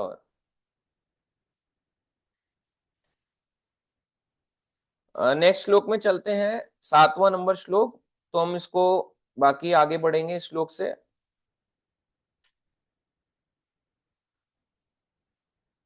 मत्तः परतरम न अन्यत् किंचित अस्ति धनंजय मयि सर्वम इदं प्रोतम सूत्रे मणिगणा इव। हे धनंजय, मुझसे श्रेष्ठ कोई सत्य नहीं है। भगवान ने क्लियरली बोल दिया मुझसे ऊपर कुछ नहीं है। कुछ भी जान लो, कुछ भी आप जिंदगी में जान लो, मुझसे ऊपर कोई सत्य नहीं है। जिस प्रकार मोती धागे में गुथे रहते हैं, उसी प्रकार सब कुछ मुझ पर ही आश्रित है। भगवान ने बात बोल दी, उनसे ऊपर कोई सत्य नहीं है। यानी कृष्ण से ऊपर जानने के लिए ऊपर कुछ नहीं है। क्या कृष्ण से ऊपर भी है क्या कुछ जानने के लिए? नहीं है। जिसने कृष्ण को जान लिया वो सब जान जाएगा और आपकी लाइफ भी बहुत स्मूथ हो जाएगी। ये बात भी सच है। अब जैसे मैं आपको एग्जांपल देता हूं, ठीक है, एक स्कूल का एग्जांपल देता हूं, बिग बैंग थ्योरी का। ठीक है, बिग बैंग थ्योरी में स्कूल्स में क्या बताया गया, एक बहुत बड़ा सा पार्टिकल कह लें, मॉलिक्यूल कह लें, प्लैनेट कह लें, कुछ भी, एक था, बड़ा सा ऑब्जेक्ट था, उसमें ब्लास्ट हुआ, और ब्लास्ट होने के बाद धुड़ुम के बाद सृष्टि प्रकट हो गई अपने आप। अब ये स्कूल में बिग बैंग थ्योरी पढ़ाया, पर ये परम सत्य तो नहीं है। आप मानते हैं कि बिग बैंग थ्योरी रियल था? ऐसा कुछ भी नहीं है। आप एक बॉम्ब लगाओ दिवाली का, क्या बोलते हैं उसको, नाजी बॉम्ब बोल लो, हाइड्रो बॉम्ब बोल लो, उसको लगाओ, उसके ऊपर एक मटका रख दो या डब्बा रख दो, तो वो डब्बा टूट जाएगा, वो बचेगा नहीं, वो धुड़ुम करके फूटेगा और फूट जाएगा। वैसे ही ब्लास्ट से क्रिएशन थोड़ा ना होगा, ब्लास्ट से तो डिस्ट्रक्शन होगा। तो ऐसे ही जो लोग बिग बैंग थ्योरी पढ़ रहे हैं, स्कूलों में पढ़ाया जा रहा है, उससे क्या होगा, जब बड़े जाके होके पता चलेगा अरे मैं क्या पढ़ रहा था, ये तो साहब बेकार की नॉलेज थी। इसलिए साइंटिस्ट इन सब चीजों पे रिसर्च करते हैं, मगर असली रिसर्च क्या है कि डायरेक्टली वो भगवान को जान जाए। अगर वो सिंपल जान जाएगा कि संसार सृष्टि, पिछले श्लोक में भगवान ने कहा कि सृष्टिकर्ता भगवान है और सृष्टि का विनाश करता भी भगवान है, अगर वो इतनी सी बात जान जाएगा, बस बात खत्म। तो कितना इजी हो जाएगा उसके लिए, यानी बिग बैंग थ्योरी फ्लॉप हो गई। इसलिए जो भगवान को जान जाता है, उससे श्रेष्ठ कोई सत्य नहीं बचता, फिर कुछ जानना नहीं है, फिर ये बिग बैंग थ्योरी, अलानी थ्योरी, फलानी थ्योरी सब कूड़ा लगेगी आपको। अब आपको जानोगे, जैसे शास्त्र पढ़ोगे तो आपको पता चलेगा, उसमें कहते हैं कि पृथ्वी के नीचे टेक्टोनिक प्लेट्स हैं, वो हिलती है तो अर्थक्वेक आता है, ऐसा बोला जाता है। मगर यहाँ पे शास्त्र में बताते हैं कि पृथ्वी के कोनों पे हाथी होते हैं, विशाल हाथी होते हैं, वो जब अपने सूंड हिलाते हैं ऐसे ऐसे करके, तो उससे उनके हिलने से पृथ्वी हिलती है और फिर भूकंप आता है। अब ये बात हमें पचेगी नहीं, क्योंकि हम बिलीव नहीं कर सकते कि ऐसा कैसे हो सकता है। अब ये तब होगी जब हम पढ़ेंगे, इन पे फेथ लाएंगे। बिना फेथ के शास्त्र आपकी कोई मदद नहीं करेगा। तो फेथ होना चाहिए भगवान को जानने के लिए। अब भगवान के आगे कह रहे हैं, जैसे सारे मोती होते हैं, कई सारे मोती हैं, गोल गोल गोल गोल मोती हैं, एक धागे में कई सारे गोल गोल गोल गोल मोती हैं, वैसे जैसे गुथे हुए हैं, ठीक है। जैसे आपकी माला है, चैंटिंग बैग की माला है, गुथी हुई है ना, ऐसे ऐसे करके माला है आपकी चैंटिंग बैग की। उसी प्रकार भगवान कह रहे हैं सब कुछ मुझ पर आश्रित है। अगर एक मोती माला से निकल जाए, मान लो आपकी चैंटिंग माला है, हरे कृष्णा जपने वाली, या जो आपकी माला है, उसमें से एक मोती निकल के गिर जाए, उस मोती की कोई वैल्यू बचेगी? मोती की वैल्यू कब तक है? जब तक वो उस धागे पे जुड़ा है। बीड की वैल्यू तब तक है जब तक वो उस धागे में है। जब बीड यानी निकल जाएगा, मोती निकल जाएगा, तो उसकी कोई वैल्यू नहीं रह जाएगी। सब कुछ भगवान पर आश्रित है, बिना भगवान के कोई चीज नहीं चलती। हमारे को पढ़ाया ऐसा गया, समझाया ऐसा गया, हमारे ही शास्त्रों के साथ हमारे साथ खिलवाड़ किया गया, और ऐसा हो भी रहा है। स्कूल्स में, कॉलेजेस में सब भर भर के पढ़ाया गया। आज भी वही एनसीईआरटी बुक्स पढ़ाई जा रही हैं, जो आज से 40 साल 50 साल पहले हमारे पेरेंट्स से भी पहले कई बैचेस निकल गए उनको पढ़ के, वो आज भी वही पढ़ाई जा रही है, कोई अपग्रेडेशन नहीं है। वही सब चीजें हैं जिससे व्यक्ति का दिमाग जो है वो पूरी तरह से भौतिक बन जाता है। अगर वो डायरेक्टली परम सत्य जान जाएगा तो उसकी लाइफ कितनी इजी हो जाएगी जीना, उसको, उसके मैक्सिमम डिप्रेशन और ये सारी चीजें चली जाएंगी। तो ये था 7वां नंबर श्लोक, कोई भी चीज भगवान के बिना एग्जिस्ट नहीं करती।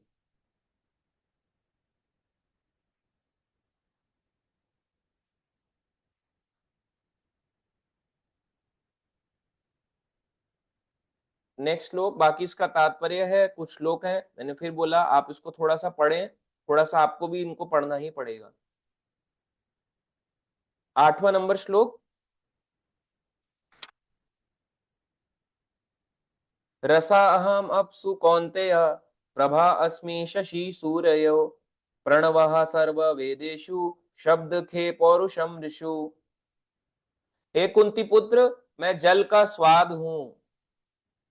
अब देखो कैसे बात भगवान कह रहे हैं, रसो अहम अपसु कौन्तेय, कि मैं जल का स्वाद हूं। कब पता चलता है ये?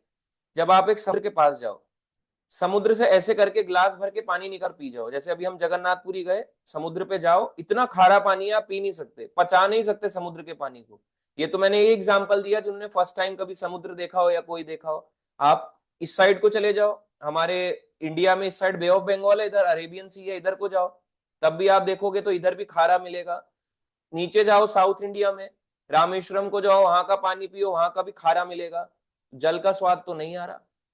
खारे पानी में जल का स्वाद आता है। प्यास बुझती है कि समुद्र का पानी पीने से? प्यास बुझती है, नहीं बुझती? नहीं बुझती। अगर प्यास इतनी इजीली बुझने लग जाती तो कोई भी पानी पी के बुझा लेते। इसलिए भगवान ने बोला मैं जल का स्वाद हूं। तो हम कौन सा स्पेशल पानी ढूंढते हैं? नदी का शुद्ध शुद्ध पानी।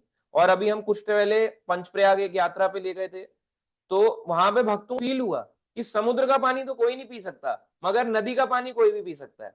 नदी का आप निकालो, गंगा का पानी एकदम इमीडिएटली पी जाओगे। हरिद्वार तो यहाँ तो बहुत लोगों ने खराब कर रखा है, हर की पौड़ी। इसके आप पीछे जाओ, हम भक्तों को लेके गए ऋषिकेश। ऋषिकेश से और पीछे जाओ, जब आप पीछे को जाते हो ऋषिकेश से, देव प्रयाग, रुद्रप्रयाग, कर्णप्रयाग, नंदप्रयाग, विष्णु प्रयाग, तो आपको क्लियर मिलेगी पानी में कोई गंदगी नहीं है। आप डायरेक्टली ग्लास डालो और पी जाओ, इतना क्लियर है पानी। और ठंडा, गर्मियों में जून मई जून में भी ठंडा पानी, कोई फ्रिज की जरूरत नहीं है, डायरेक्टली निकालो या पी जाओ, या ऐसे हाथ भरो और पीते रहो पीते रहो, मीठा पानी है।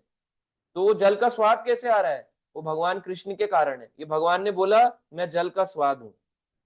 तो समुद्र में है, उस पे भगवान की इतनी कृपा नहीं है उस पे भी, मगर यहाँ नदी जो है, नदियों पे बहुत कृपा है भगवान की, साफ जल है। और इस जल का स्वाद देने वाले कौन? भगवान कृष्ण। अगर कृष्ण नहीं होंगे तो जल का स्वाद भी नहीं आएगा, ना हमारी प्यास बुझेगी। और जब प्यास ही नहीं बुझेगी, खाना तो दूर की बात, पहले वाटर चाहिए आदमी को, फिर फूड चाहिए। आगे भगवान कह रहे हैं इसी श्लोक में, सेकंड पॉइंट में, सूर्य तथा चंद्रमा का प्रकाश हूं। भगवान ने बोल दिया, यानी सन और मून, इनमें भी इतनी शक्ति नहीं है कि अपने आप चमक सकें। आप बाहर जाओ, मून देखो, ये मून में भी इतनी शक्ति नहीं है कि अपने आप चमकता रहेगा। ये, इसको भगवान शक्ति दे रहे हैं। इस मून को भगवान शक्ति प्रदान कर रहे हैं कि चमक सके। सन को चमकने के लिए भगवान शक्ति दे रहे हैं। कई लोग कहते हैं मून में ना सन की लाइट आती है इसलिए मून चमकता है। ये गलत फिलॉसफी है। साइंस को तो पता ही नहीं। साइंस कहता है मून पास है और सन दूर है, जबकि उल्टा है। ये भागवतम कह रही है कि सन पास है और मून दूर है, जबकि बोला जाता है सन बड़ा है और मून छोटा है। मगर भागवतम कह रही है मून बड़ा है और सन छोटा है। मून उससे कई गुना बड़ा है सन से। मतलब ये अर्थ है, और यहाँ पे मून है और यहाँ पे सन है। ये हमारी साइंस कह रही है, मगर भागवतम कह रही है अर्थ के बाद आता है सन, और सन के बाद आता है मून। यानी मून पहले नहीं है, मून बाद में है। मून बहुत पीछे है। मून जो है चंद्रलोक, ये बहुत पीछे आता है। सन पहले आता है, सूर्य लोक पहले है। इसलिए मून ज्यादा बड़ा है। जो चीज पीछे है फिर भी बड़ी दिखाई दे रही है सन के जितनी, इसका मतलब उसका साइज बहुत बड़ा होगा, इसलिए वो बड़ा है। इनकी शक्ति, ये सोचो चंद्रलोक में चंद्रमा है, सूर्य लोक में सूर्य देव है, लोग उनकी उपासना करते हैं, अर्चना करते हैं, तो वो गलत नहीं है। मगर उनको शक्ति देने वाले कौन? भगवान कृष्ण। अगर ये नहीं होंगे सूरज चमक भी नहीं सकता। सूरज चमकता ही इसलिए है क्योंकि भगवान ने उनको शक्ति दी है। तो भगवान की कृष्ण की शक्ति से ही ये सब चमकते हैं। और ये कैसे है? जैसे कृष्ण का आपने देखा होगा फोटो, भगवान की फोटो आप कोई भी देखना, उनसे तेज निकलता है, खूब लाइट निकल रही है भगवान की, उसमें से बहुत हार्ड लाइट निकल रही है, इतना तेज है इतना तेज है। तो निराकार व्यक्ति कहता है भगवान निराकार है, निराकार है। पर क्या भगवान ऐसे होते हैं निराकार? क्या भगवान निराकार होते हैं? नहीं होते। सन को आप देख नहीं पा रहे, सन से बहुत तेज लाइट निकल रही है, तो क्या सन निराकार हो गया? सन तो राउंड है। वैसे ही भगवान कृष्ण का शरीर है, उनके शरीर से ब्रह्म ज्योति निकल रही है। और यही ब्रह्म ज्योति का आप कह सकते हो थोड़ी सी पावर दे दी उन्होंने इसी ब्रह्म ज्योति की सूर्य और चंद्रमा को, तब वो चमक रहे हैं। सोचो, ये कृष्ण ने बोली है, भगवान ने बोली है बात। हम बोल सकते हैं कि मैं सूर्य और चंद्रमा का प्रकाश हूं? कोई है यहाँ पे? यदा यदा ही करने वाले तो बहुत है, मगर मैं सूर्य और चंद्रमा का प्रकाश हूं बोलेंगे, थोड़ा सा प्रकाश यहाँ भी दिखाओ, थोड़ा सा तो दिखाओ। फिर उनको लाइट बंद कर दो, बोलो अब चमक के दिखाओ तुम। अगर तुम भगवान हो तो कितना चमक लेगा? ज्यादा से ज्यादा ब्रश कर लेगा, दांत चमका लेगा, इससे ज्यादा तो नहीं चमक सकता। अंधेरे में कितना चमक जाएगा? मगर भगवान देखो चमक रहे, रात है मगर मून अपनी जगह चमकता है। अब मून की रोटेशन होती है। अब आप कहोगे पूर्णिमा अमावस्या ये अलग चीज है कि ये क्यों आधा दिखाई देता है, कुछ टाइम के लिए छुप जाता है फिर आता है, इसके ऊपर भी अलग अलग कथा है कि क्यों ऐसे चलता है। मून अमावस आती है फिर पूरा आ जाएगा, जबकि मून अदृश्य नहीं हो रहा, पर हमें ऐसा लग रहा है कि मून छुप गया। मून अदृश्य नहीं होता, पर ये पावर देने वाले इनको भगवान कृष्ण है। ठीक है। अब आए कि कई लोग कहते हैं कि मून एक लोक है, तो ये बात तो सच है, चंद्रलोक है, जैसे सूर्य लोक है, चंद्रमा भी लोक है। और वहां पे बोलते हैं सैटेलाइट लैंड नहीं हो रहा। सैटेलाइट के लिए पूछा जैसे यहाँ पे माता जी ने कि सैटेलाइट जा सकता है क्या वहां पे? साइंटिस्ट बोलते हैं, पर कैसे जाएगा, क्योंकि वो तो दूर है ना। जो चीज दूर है वहां तक कैसे सैटेलाइट जाएगा? नहीं जा सकता। इसके ऊपर एक बहुत बड़ी डॉक्यूमेंट है यूट्यूब पे, आप लिखो NASA exposed fake satellites on moon, सबकी सब खुली पोल पट्टी हैं। बहुत साइंटिस्ट अगर क्लेम कर रहे हैं कि हम मून तक गए हैं, बहुत ने बात झूठ बोल दी, ये बहुत को झूठ बता दिया, ये झूठ है। कोई मून तक नहीं गया, इस शरीर के साथ नहीं जा सकते आप मून तक। मून के लिए आपको ध्यान योग का फॉलो करना पड़ेगा, और फिर जब आप ये शरीर छोड़ देंगे हम लोग, फिर हम उस ध्यान योग से चंद्रलोक को जा पाएंगे। इस शरीर के साथ नहीं जा सकते। अगर हमें पानी में जाना है तो पानी के अकॉर्डिंगली शरीर चाहिए होता है। मछली ज्यादा देर तक रह सकती है, हम स्कूबा डाइविंग सूट पहन के ज्यादा समय पानी में नहीं रह सकते। मून में जाना है तो वहां के चंद्रलोक का प्राणी बनना पड़ेगा, यानी देवता बनना पड़ेगा। तो उस तरह से हमें तपस्या करनी पड़ेगी। मगर भक्त ये भी नहीं बनना चाहता। भक्त भगवान की सेवा करना चाहता है, वो देवी देवता बनना नहीं चाहता। मगर वो रिस्पेक्ट भी करता है, डिसरिस्पेक्ट नहीं करता कभी देवी देवताओं की। तो इस तरह से है कि हम कृष्णा को फील कर सकते हैं उनकी एनर्जीज के थ्रू। कृष्णा को फील किया जाता है। कई बार लोग कहते हैं मुझे दिखाओ कृष्ण कहाँ है, कृष्ण कहाँ है। तो एक बार प्रभुपाद जी के पास आया है ना, एक व्यक्ति था। तो उसको बोला कि बहुत चिल्ला रहा था, वो गुस्से में था। तो प्रभुपाद ने कहा bring a glass of water, उसको पानी पिया। उसने पानी पिया, शांत हो गया। तो प्रभुपाद जी, वो इसलिए चिल्ला रहा था क्योंकि बहस चल रही थी भगवान को लेके। तो प्रभुपाद जी ने कहा how are you feeling now, तो कह रहा आई एम फीलिंग बेटर। क्यों बेटर हो रहा है? भगवान कृष्ण ने कहा मैं जल का स्वाद हूं, क्योंकि चिल्ला चिल्ला के गला थक गया था, बोल बोल के गला थक गया था, अब जो स्वाद आया तो ऐसे करके पानी से राहत मिल गई। क्यों हुआ? क्योंकि भगवान कृष्ण कह रहे हैं मैं जल का स्वाद हूं। तो भगवान को भगवान की एनर्जी से फील किया जाता है। जैसे सनलाइट, सन को फील करने के लिए क्या हम सन पे जा सकते हैं? सूरज पे कोई जा सकता है सूरज को फील करने के लिए? सनलाइट से फील होता है कि हाँ सूरज होता है। वैसे ही भगवान को फील करना है तो भगवान की एनर्जी से आप फील कर सकते हो। कृष्ण को फील करने के लिए कृष्ण की एनर्जीज को फील कर सकते हो। पानी का स्वाद कृष्ण है। ये लाइट जो आ रही है, रात को ठंडक लगती है, मून की लाइट, ये कृष्ण की पावर है। दिन में गर्मी में बैठ जाते हैं, सर्दी होती है, सर्दी में अभी इतनी सर्दी नहीं आई, पर जब दिन में बैठ जाते हैं अच्छा लगता है सेक के, तो ये क्या है? कृष्ण की एनर्जी है। कपड़े सूख रहे हैं, कृष्ण की एनर्जी है। तो उनको देने वाले कृष्ण ही है। ऐसे कृष्ण को फील किया जा सकता है। आगे भगवान कह रहे हैं वैदिक मंत्रों में मैं ओमकार हूं। अगर कोई अपने आप को भगवान बोले तो उसको ये स्टेटमेंट बुलवाना, वो बोल सकता है। अगर खुद ये बातें तो बहुत बड़ी बात है, बोलो उसको, बोल के दिखाओ मैं क्या हूं, वैदिक मंत्रों में ओमकार हूं। बोल सकता है मैं ओमकार हूं। किसी का नाम हो सकता है ओमकार, मगर वो ये नहीं बोल सकता मैं वैदिक ध्वनि में ओमकार हूं। देखो ओम शब्द जो है ये कृष्ण को रिप्रेजेंट करता है। जैसे अगर मैं बोलूं, एग्जाम्पल देते हैं, ठीक है। कंट्री, हमारे कंट्री के प्राइम मिनिस्टर हैं, मैं बोलूंगा प्राइम, तो आप इमीडिएटली बोलोगे प्राइम मिनिस्टर और उनका नाम भी ले दोगे। प्राइम मिनिस्टर, आप इमीडिएटली उनका नाम ले दोगे, हमारे prime minister Narendra Modi, prime minister Modi, automatically आपके मुंह में पूरा वर्ड आ जाएगा। वैसे ओम है, ये कृष्ण की रिप्रेजेंटेशन है, मगर इनडायरेक्ट। जो लोग कृष्ण का नाम लेना नहीं चाहते, नहीं समझ पा रहे, उनके लिए एक शॉर्ट फॉर्म दिया गया है ओम। ओम को ओ एम भी लिखते हैं, ओम को ए यू एम भी लिखते हैं। ए यू एम का मतलब है, यानी यहाँ पे आता है ऑपरेटर, यानी भगवान सब चीज के बनाने वाले हैं, क्रिएटर हैं, ठीक है। और आता है यू, यानी भगवान सब चीज को, ए यू एम क्या करते हैं, भगवान कह रहे हैं आगे कि यूटिलाइज यानी मेंटेनेंस करते हैं, और डिस्ट्रक्शन भगवान के हाथ में। तो इस तरह से creation, maintenance, destruction, A you M, इस तरह से भी लिखा जाता है। अब इसकी एक फुल फॉर्म है एयूएम की, मुझे वो ध्यान नहीं आ रहा। इसको इंग्लिश में कई लोग रिप्रेजेंट भी करते हैं एयूएम की फुल फॉर्म की, मगर इस तरह से भी लिखते हैं, दोनों तरह से। मगर ओम कृष्ण की रिप्रेजेंटेशन है। अगर आप देखो कोई देवी देवता का मंत्र भी होता है, ओम गणेशाय नमः, ओम नमः शिवाय, ओम सूर्याय नमः, अलग अलग मंत्र हैं। ओम शने शनिश्चराय नमः। ओम अगर हटा दो तो यानी कि उनका अस्तित्व भी किसके साथ है? कृष्ण के कारण है। देवी देवता गलत नहीं है, मगर देवी देवता का अस्तित्व वो कृष्ण के कारण ही है। यानी हम जो देवी देवता की भी अगर माला कर रहे हैं वो भी कृष्ण पे ही डिपेंड है। अगर ओम हटा दोगे, हटा के देखो ओम, क्या बचा? गणेशाय नमः, नमः शिवाय, शना शनिश्चराय नमः, हट गया। कंप्लीट लग रहा है वर्ड सुनने में? कंप्लीट लग रहा है क्या? किसको कंप्लीट लग रहा है? तो ठीक है, पूछते हैं, अभिमन्यु प्रभु जी बताएंगे, क्या आपको ये वर्ड कंप्लीट लग रहा है अगर ओम हटा दिया जाए मंत्र से? तो नहीं प्रभु जी। ओम तो इनकम्प्लीट प्रभु फील हो जी रहा वो है? ओम तो भगवान श्री कृष्ण ही है, तो सभी देवी देवताओं को उन्हीं के साथ लिंक है प्रभु जी। हाँ, तो इस तरह से है।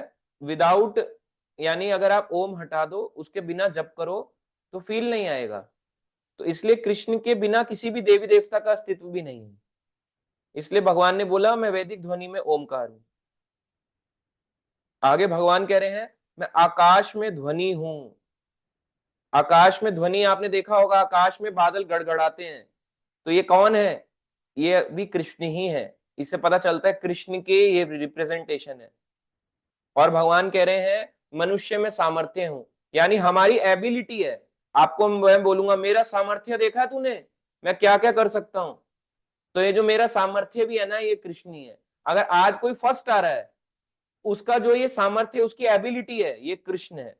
आज अगर कोई बड़ा व्यक्ति बड़े पोजीशन पे बहुत पैसा कमा रहा है, तो ये एबिलिटी किसके कारण है? कृष्ण के कारण ही। बिना कृष्ण के कोई चीज एग्जिस्ट नहीं करती संसार में।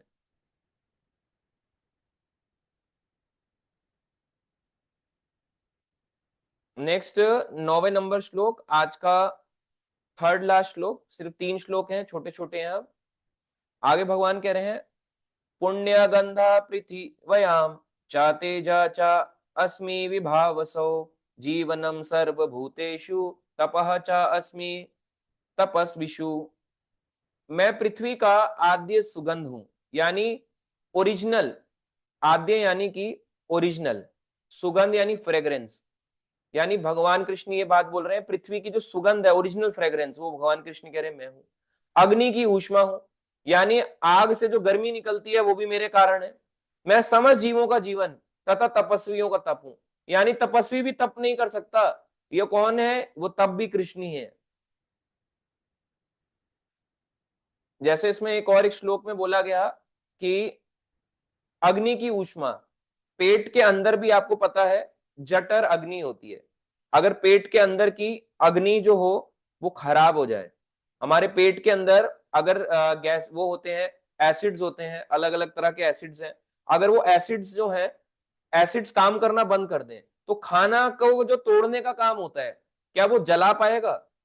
जलाने का मतलब ऐसा नहीं है फायर लग जाती है, धुआं उड़ने लगता है। जलाने का मतलब है उसको तोड़ता है, उसको गर्माहट देता है और फूड को तोड़ता है। पहला जब हम रोटी खाते हैं या दाल खाते हैं, राइस खाते हैं, कुछ खाते हैं, तो दांत काम करते हैं उसको तोड़ने का। जब वो थोड़े थोड़े हो जाते हैं तो सलाइवा आता है, यानी थूक आता है हमारा, फिर उसको तोड़ता है फूड को। फिर वो फूड पाइप से अंदर जाता है। फिर जब वो फ्रूट पाइप से अंदर जाता है तो फिर पूरा डाइजेस्टिव सिस्टम होता है, जो साइंस की बुक में भी हम पढ़ते थे। फिर अंदर एसिड्स होते हैं पेट के अंदर, अलग अलग जो दिए जाते हैं ना, जो सेक्रीट होते हैं। पैंक्रियाटिक अलग अलग है, पैंक्रियास से, इंटेस्टाइन से, है ना, अलग अलग उसको तोड़ते हैं फूड को। जो उसको फूड को तोड़ते हैं तो इसे कहते हैं बाइल जूस हो गया, ये जठर अग्नि हो गया। अगर वो काम करना बंद कर दे तो क्या हो जाएगा? अपच। अपच क्या होता है? पेट खराब हो जाएगा व्यक्ति का, पचेगा नहीं उसको खाना। तो पाचन शक्ति भी भगवान कृष्ण ही दे रहे हैं। बिना कृष्ण के पाचन शक्ति भी काम नहीं करती। समस्त जीवों का जीवन हूं। अगर हम परमात्मा को भगवान बोले कि मेरे शरीर में परमात्मा नहीं रहते, परमात्मा अगर निकल जाए, हमारे शरीर की कोई वैल्यू नहीं है, जीरो वैल्यू है। क्योंकि हम इतने सक्षम नहीं है कि गाड़ी अपनी अकेले इतनी अच्छी भगा लें। इसलिए ड्राइवर के साथ उसको देखने वाला भी बैठा है कि कैसे गाड़ी चलाता है। इसलिए शरीर को चलाने वाली आत्मा, आत्मा के साथ परमात्मा, वो देख रही है कि कैसे हम अपने शरीर को रन करते हैं।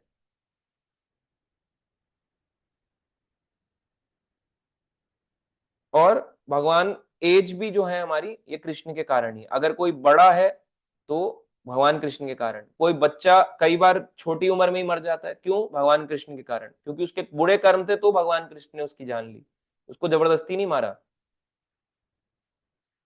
आगे है 10th नंबर श्लोक।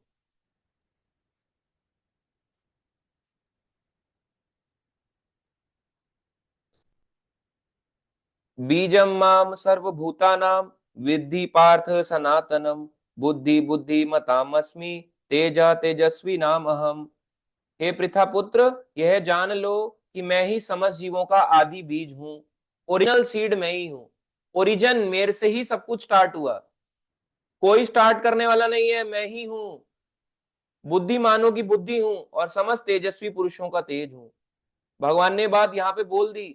प्रभु जी कहाँ लिखा है भगवत गीता में कि सब कुछ भगवान से ही स्टार्ट हुआ? ये भगवान ने यहाँ बोल दिया। भगवान ने यहाँ बोल दिया 7.10 में कि हर चीज मुझसे स्टार्ट होती है। हर चीज का बीज मैं ही हूं।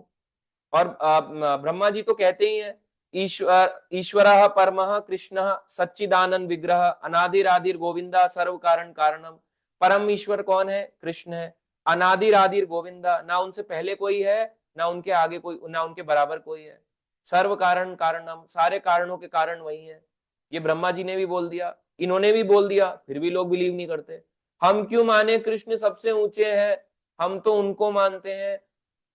आप मानते हो इसका मतलब ज्ञान फिर क्या हुआ? यही तो बोला कि भक्तिहीन कर, अभी हम भक्ति ज्ञान के ही बिना ज्ञान के कर रहे हैं।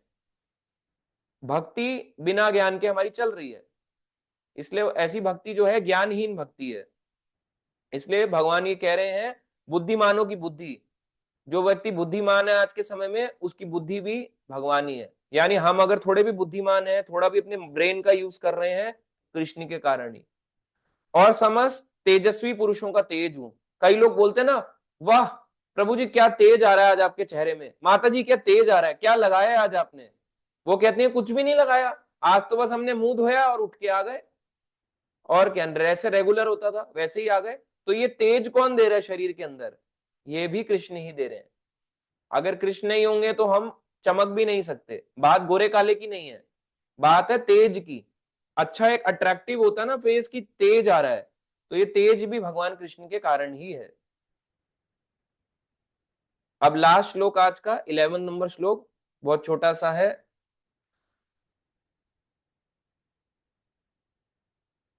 बलम बलवताम च अहम, काम राग विवर्जितम, धर्म अविरुद्ध भूतेषु कामः अस्मि भरत ऋषभ।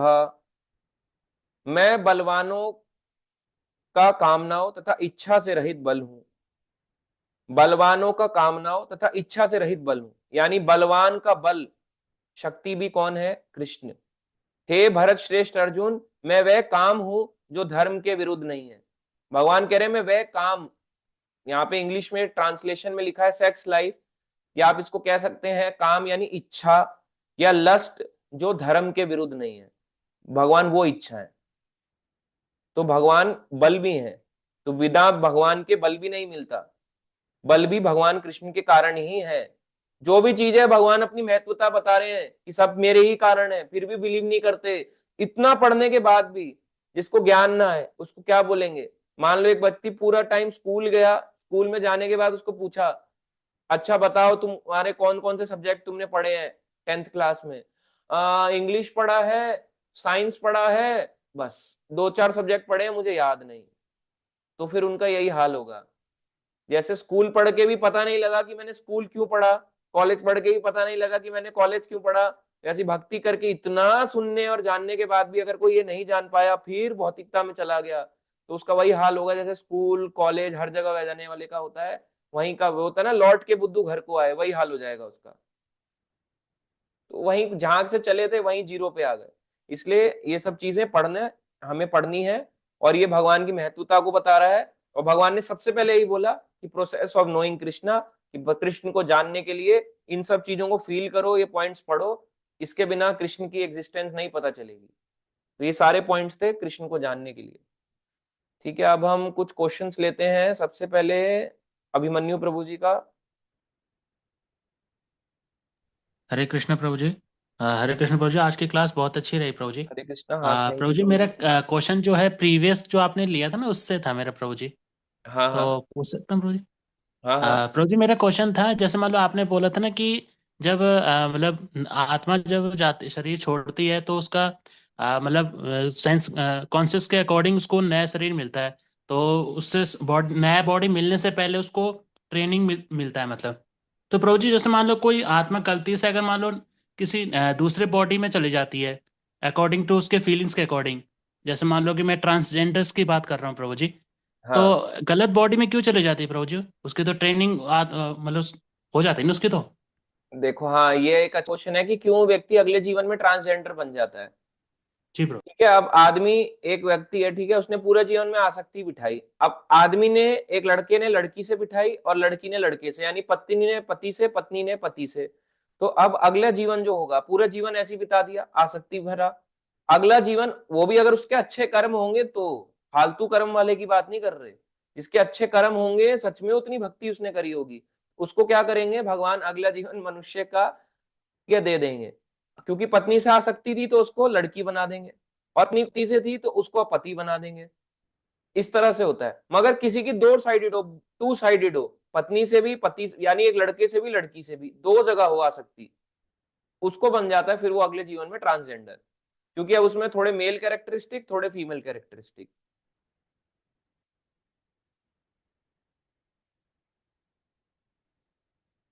पर ये डिपेंड करता है पिछले जन्म में उसने क्या किया है, कैसे उसके कर्म थे, अंत समय तक वो क्या सोच रहा था। ऐसा तो हो नहीं सकता कि अंत समय में वो लड़का लड़की दोनों का चिंतन कर ले।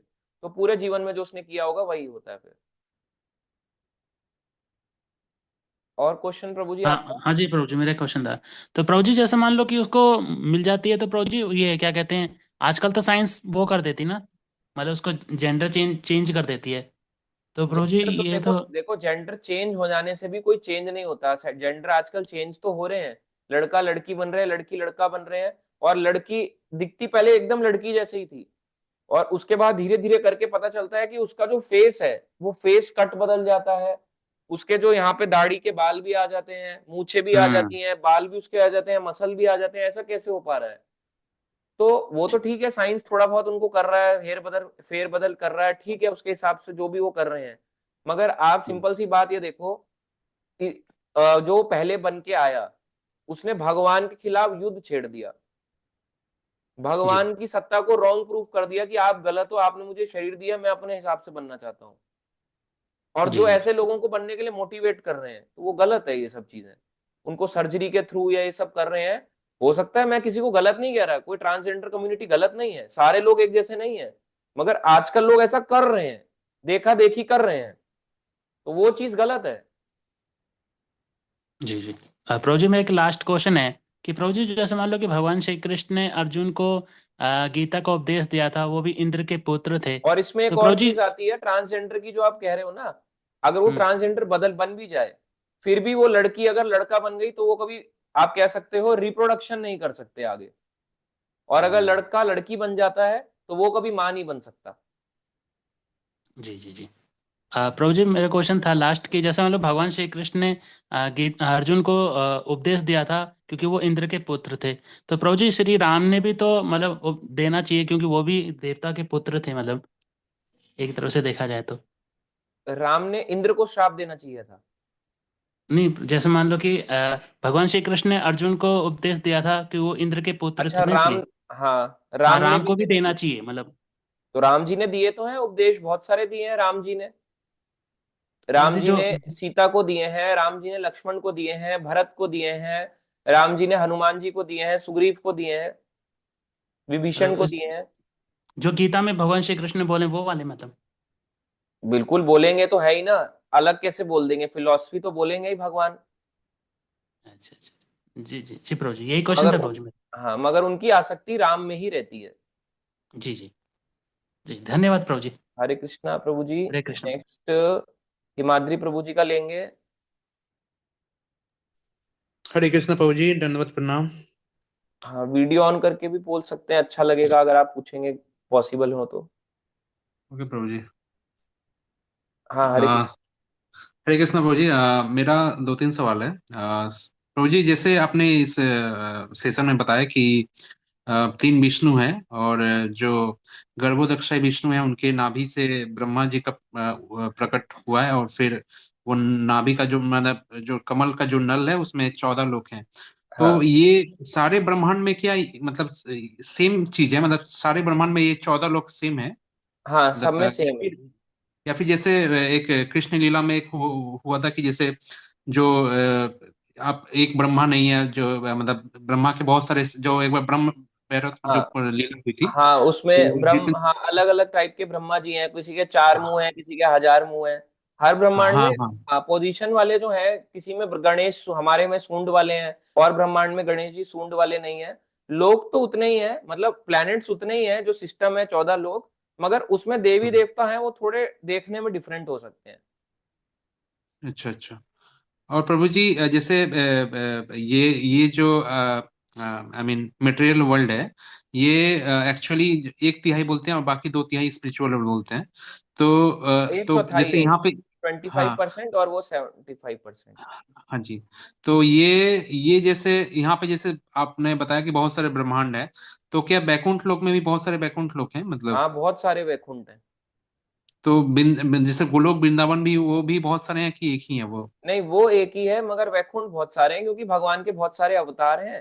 तो इस वजह से बहुत सारे अलग अलग वैकुंठ हैं, जो जैसी जिस भगवान की जैसे सेवा करना चाहता है। Okay Prabhu ji, okay, thank you. और एक आखिरी सवाल ये है कि जैसे आपने बताया अभी कि जो चंद्र है वो सूर्य से दूर है और सूर्य नजदीक है। तो हाल ही में जैसे इस साल जो अभी अपना चंद्रयान जो लैंड किया था, मतलब मून पे, तो हाँ, एक्चुअली वो मून पे गया भी था या फिर वो दूसरे प्लेनेट पे गया नहीं, मतलब? उसके बारे में ना पूरा के पूरे डॉक्यूमेंट्री है। ये पूरा इसलिए किया था इन्होंने स्टार्ट, नासा ने, कि रशिया को डाउन करने के लिए। शुरू से अमेरिका रशिया के बीच में वॉर रही है, जो आज तक हमें पता है चलती है। आज तक ये चीजें, आज भी कोई फ्रेंड्स नहीं है, कितनी भी पीस ट्रीटी साइन कर लें, पर उनके बीच में नहीं बनती। जैसे हमारे बीच में इंडिया पाकिस्तान, आप जितना मर्जी कर लो, दुश्मनी वो एक आपसी दुश्मनी कह लो, जो मर्जी कह लो, फिर भी बनी हुई है वो।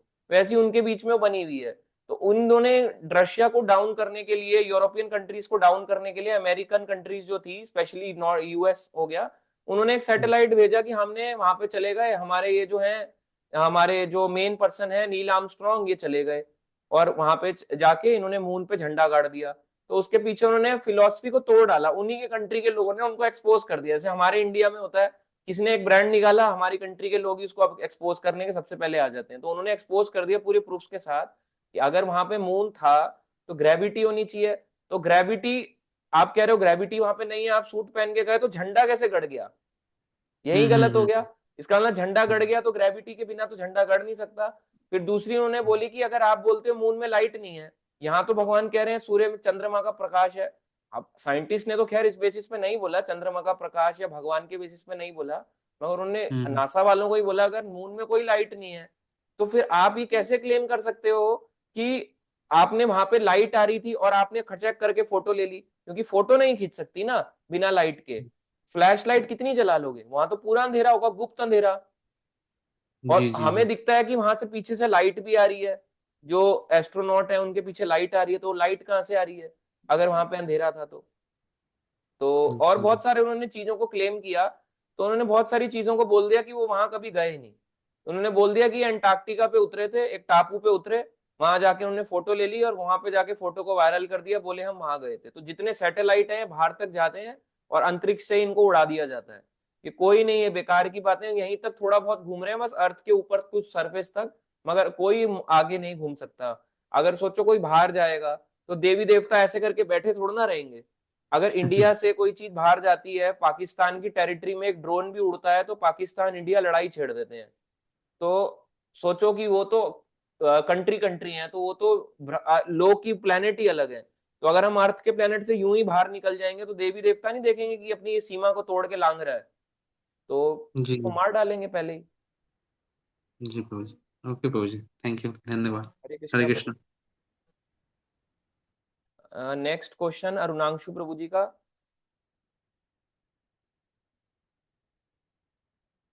हरे कृष्ण प्रभु जी। हाँ, हरे कृष्णा। हरे कृष्ण प्रभु जी, मेरा वो थोड़ा डाउट था ना, वो 7.10 में ना, एक मतलब कि भगवान जो है वो मतलब सबके बीज के रूप में सबको, मतलब हमारे सबके पिता है। इन प्रभु जी चैप्टर 2 या 3 में तो हम लोग ये भी पढ़े हैं कि हम लोग का ना जन्म, आत्मा तो अजन्म है, ना उसका जन्म होता है ना मरण होता है। तो फिर हम पैदा कैसे हुए अगर अजन्म है? तो मतलब थोड़ा कॉन्ट्राडिक्टरी हो गया। हाँ, ये स्टेटमेंट कॉन्ट्राडिक्टरी हो गई। तो जन्म इस तरह से बोला गया, जैसे पानी का एक ग्लास लो, उसमें से एक ड्रॉपर डालो और ड्रॉपर में से एक बूंद हटा दो, नहीं नहीं, फिर से ड्रॉपर में से पूछो। एक बूंद हटा दो, फिर एक ड्रॉप लो, फिर एक हटा दो, एक ड्रॉप लो, एक हटा दो। अब भगवान पर ऐसे, जैसे पानी के ग्लास से तो पानी की बूंदे निकालोगे तो पानी कम हो जाए, मगर भगवान से ऐसे असंख्य अंश हैं जो निकल जाते हैं, मगर भगवान वैसे के वैसे ही रहते हैं। मतलब पानी लेकिन में से पानी निकाल नहीं लो। प्रभु जी, मतलब एक तो श्लोक ऐसा भी था कि मतलब एक मुझे याद नहीं आ रहा कौन सा श्लोक था, लेकिन इसमें तो ऐसा भी लिखा हुआ था कि ये जो सामने जितने सारे किंग्स है, जो राजा है, जो अर्जुन के सामने फाइट कर रहे हैं, ये सब का तो एग्जिस्टेंस मिटेगा नहीं। तो अगर हम लोग मतलब जैसे आप जैसे बोले ना कि भगवान से अगर लिया जाए, अगर हम लोग हमेशा से थे, हम लोग का हमेशा हम लोग का इंडिविजुअलिटी था, तो हम लोग का भगवान से निकलने का तो मतलब ऐसे कुछ जरूरी तो नहीं है। हम लोग तो भगवान में फ्लोट कर रहे होंगे, हमारे भगवान का अलग एग्जिस्टेंस होगा, तो फिर अलग से निकालना थोड़ा, ये थोड़ा कॉन्ट्रडिक्शन लग रहा देखो, वो अलग से निकलने का मतलब ऐसा नहीं है कि निकलते हुए चले और भगवान के शरीर से गिर रहा है, जैसे पानी लीक होता है ऐसे लीक हो रही है आत्माएं, ऐसा नहीं है। मतलब भगवान ने इस तरह से करा कि कई सारे जीवात्माओं को अपने शरीर से प्रकट किया। है। प्रभु जी, ऐसा है क्या कि कोई आत्मा जो है वो सुसुप्त स्टेज में है, जो कि अभी तक आई भी नहीं है एग्जिस्टेंस में, ऐसा है क्या? नहीं, एग्जिस्टेंस तो है ही आत्मा का। एक नहीं, एग्जिस्टेंस है पॉसिबली, मतलब हो सकता है कि उसे वो अभी मतलब भगवान में वो एक सो रहा हो, या फिर मतलब सुसुप्त स्टेज में हो, ऐसा हो सकता है क्या? देखो, सिंपल सा है। अगर मैं आपको एक सिंपल सा लॉजिक देता हूँ, ठीक है। अगर मैं, मान लो, ठीक है, एक मूवी थिएटर में बैठा हूँ, आसपास गाने बज रहे हैं, लोग बैठे हैं, तो मैं क्या करूंगा? इंजॉय करूंगा कि अरे वाह, क्या गाने बज रहे हैं, मूवी थिएटर है। या मान लो कीर्तन लगा है तो मैं इंजॉय करूंगा, वाह वाह कितना आनंद आ रहा है, आनंद आ रहा है। तो वैसे ही जो जीव आत्मा भगवान कृष्ण के साथ होते हैं, उनको अलग से सेपरेट एग्जिस्टेंस की जरूरत ही नहीं पड़ती। पर फिर भी भगवान सेपरेट एग्जिस्टेंस इसलिए है, भगवान का ये अंश, जीवात्मा का अंश, ताकि वो भगवान की सेवा कर सके और ज्यादा उसको आनंद को बढ़ा सके और ज्यादा बढ़ा सके। तो इसलिए जीवात्मा का एक अपना एक इंडिविजुअल एग्जिस्टेंस भी है, चाहे वो कमरे के मूवी थिएटर के बाहर रहे या अंदर रहे या बाहर चले जाए। तो वैसे ही भगवान के, जब हम साथ भी थे तब भी एग्जिस्टेंस था, बाहर भी है तब भी एग्जिस्टेंस है। ऐसा नहीं है कि हम कोई वहां पे थे या भगवान कुछ अलग हो गया। अनम्यूट। हाँ। हरे कृष्णा प्रभु जी, मेरा एक और क्वेश्चन था कि मतलब लेक्चर के बीच में आपने ऐसा कहा है कि मतलब मटेरियल वर्ल्ड में तो परमात्मा हम लोग के मतलब बॉडीज में एम्बेडेड जैसा रहते हैं, हमारे साथ रहते हैं एकदम। हाँ, तो लेकिन आपने कहा कि स्पिरिचुअल वर्ल्ड में ऐसे परमात्मा जो है डायरेक्टली साथ में नहीं रहते, मतलब ऐसा साथ छोड़ देते हैं क्या मतलब? देखो, एग्जिस्टेंस की ना एक और मैं आपको एग्जांपल देता हूँ। हमारे शरीर में बैक्टीरिया भी हैं, वायरस भी हैं, हम्म। माइक्रो ऑर्गेनिज्म हमारे शरीर में होते हैं। उनका अपना हम्म। एग्जिस्टेंस है या नहीं है? हम्म। अगर मैं उनका भी। एक बैक्टीरिया को मैं माइक्रोस्कोप से देखूं यूं करके, और यूं करके एक बैक्टीरिया को उठा के अपने बॉडी से निकाल लूं, तो क्या मेरा शरीर खत्म हो गया? क्या? एग्जिस्टेंस उसका यहाँ भी था और यहाँ भी है, तो दोनों जगह बना रहता है। वैसे ही आत्मा का एग्जिस्टेंस बोथ साइड है। हाँ, लेकिन आपने तो ये भी कहा कि भगवान के बिना एग्जिस्टेंस रहेगा ही नहीं, तो अगर मतलब रहेगा भगवान नहीं का मतलब ये है कि कोई चीज विदाउट उसके एग्जिस्ट नहीं कर सकती, कि बोले मैं कृष्ण है ही नहीं, केवल आत्मा है। अच्छा, वो बोला लेकिन गया मायावाद फिलोसफी, जो कहते हैं कि भगवान भगवान कुछ नहीं होता, तुम ही भगवान हो। मैं पूछ रहा हूँ धाम में क्या होता है, क्या मतलब आत्मा के एकदम नहीं, एम्बेडेड आत्मा जैसे? को वहां पे शरीर दिया जाता है, क्योंकि आत्मा इतनी छोटी सी है। अब इतनी छोटी सी आत्मा कैसे भगवान की सेवा करेगी? उसको सेवा के लिए एक शरीर दिया जाएगा, स्पिरिचुअल बॉडी, जैसी वो सेवा भाव उसका रहेगा। अगर वो विष्णु और दूत बनना चाहता है तो विष्णु दूत बना देंगे।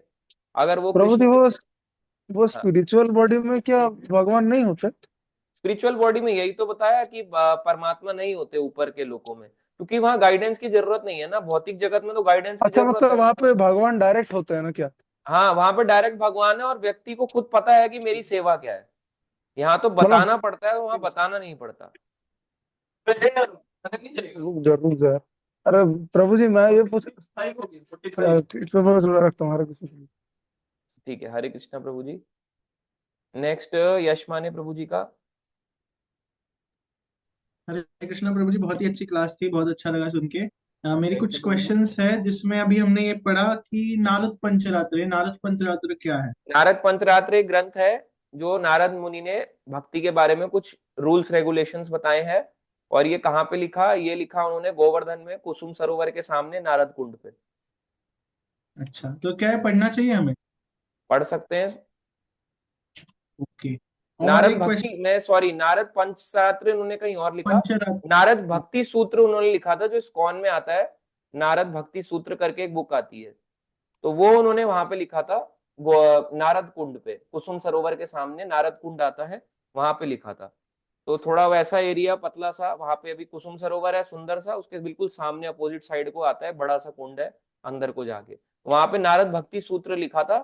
तो है ना, उसमें वो कह रहे, I will try to explain the process of devotional service. तो डिवोशनल यानी भक्तिमय सेवा कैसे करी जाती है वो उन्होंने नारद भक्ति सूत्र में बताया।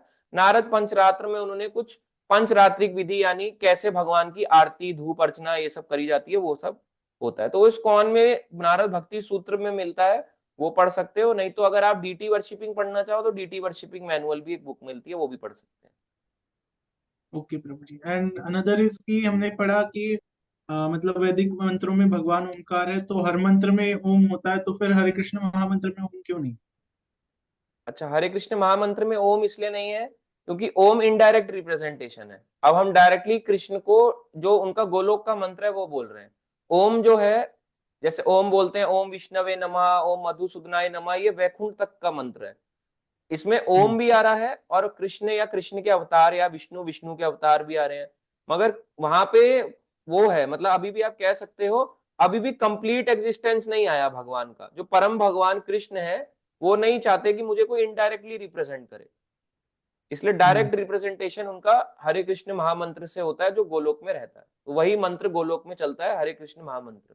वहां और कोई मतलब और भी मंत्र हैं, पर मेन सबसे बड़ा मंत्र यही है, इसके अंदर सारे प्रकार के मंत्र आ जाते हैं। ओके। और एक क्वेश्चन है कि अभी भगवान ने कहा इसी अध्याय में कि ये जब ये जान लोगे तो इसके बाद कोई जानने लायक चीज आप मतलब कोई नहीं रहेगी। तो हाँ, फिर हमें अदर ग्रंथ पढ़ने की क्या जरूरत है? यही पढ़ लेते हैं ना, भागवत वगैरह पढ़ने की क्या जरूरत नहीं, उन्होंने कहा कि अन्य कुछ शेष जानने के लिए नहीं बचेगा, यानी मुझे जान जाओगे तो कुछ और नहीं बचेगा जानने के लिए। ये है? नहीं अच्छा। बोला कि भगवत गीता जान जाओगे, उन्होंने बोला कि मेरे को जानने के बाद और कोई चीज जानने के लिए नहीं बचेगी। तो मेरे को कैसे जानोगे? गीता से, भागवतम से और सभी ग्रंथों से। केवल यही नहीं कि सिर्फ गीता गीता पढ़ेंगे उसी से ही सारा कुछ जान जाएंगे। ओके प्रभु जी। और वही जो अरुणांशु प्रभु जी ने पूछा था कि ऊपर के लोगों में मतलब सपोज स्पिरिचुअल वर्ल्ड में गाइडेंस की जरूरत नहीं पड़ती है सब मतलब अगर मुझे बात करनी हो भगवान से, क्योंकि यहाँ पे तो हमको भगवान बताते हैं अगर कुछ गलती कर रहे हो तो वहां पे कौन बताता वहां पे हमारा गड़बड़ हम करते ही नहीं है। अगर गड़बड़ कर भी दें तो डायरेक्टली कृष्ण, भगवान कृष्ण से कनेक्शन होता है, या भगवान के जितने भी सेवक होते हैं उनसे कनेक्शन होता है। तो वहां ऐसी गलती नहीं होती जैसे भौतिक संसार में कोई भौतिकता में पड़ गया, वहां ऐसा नहीं होता। है? अच्छा। ठीक है प्रभु जी, यही क्वेश्चन थे। हरे कृष्ण। ठीक है, हरे कृष्णा प्रभु जी। अब कुछ हम लेते हैं चैट बॉक्स से।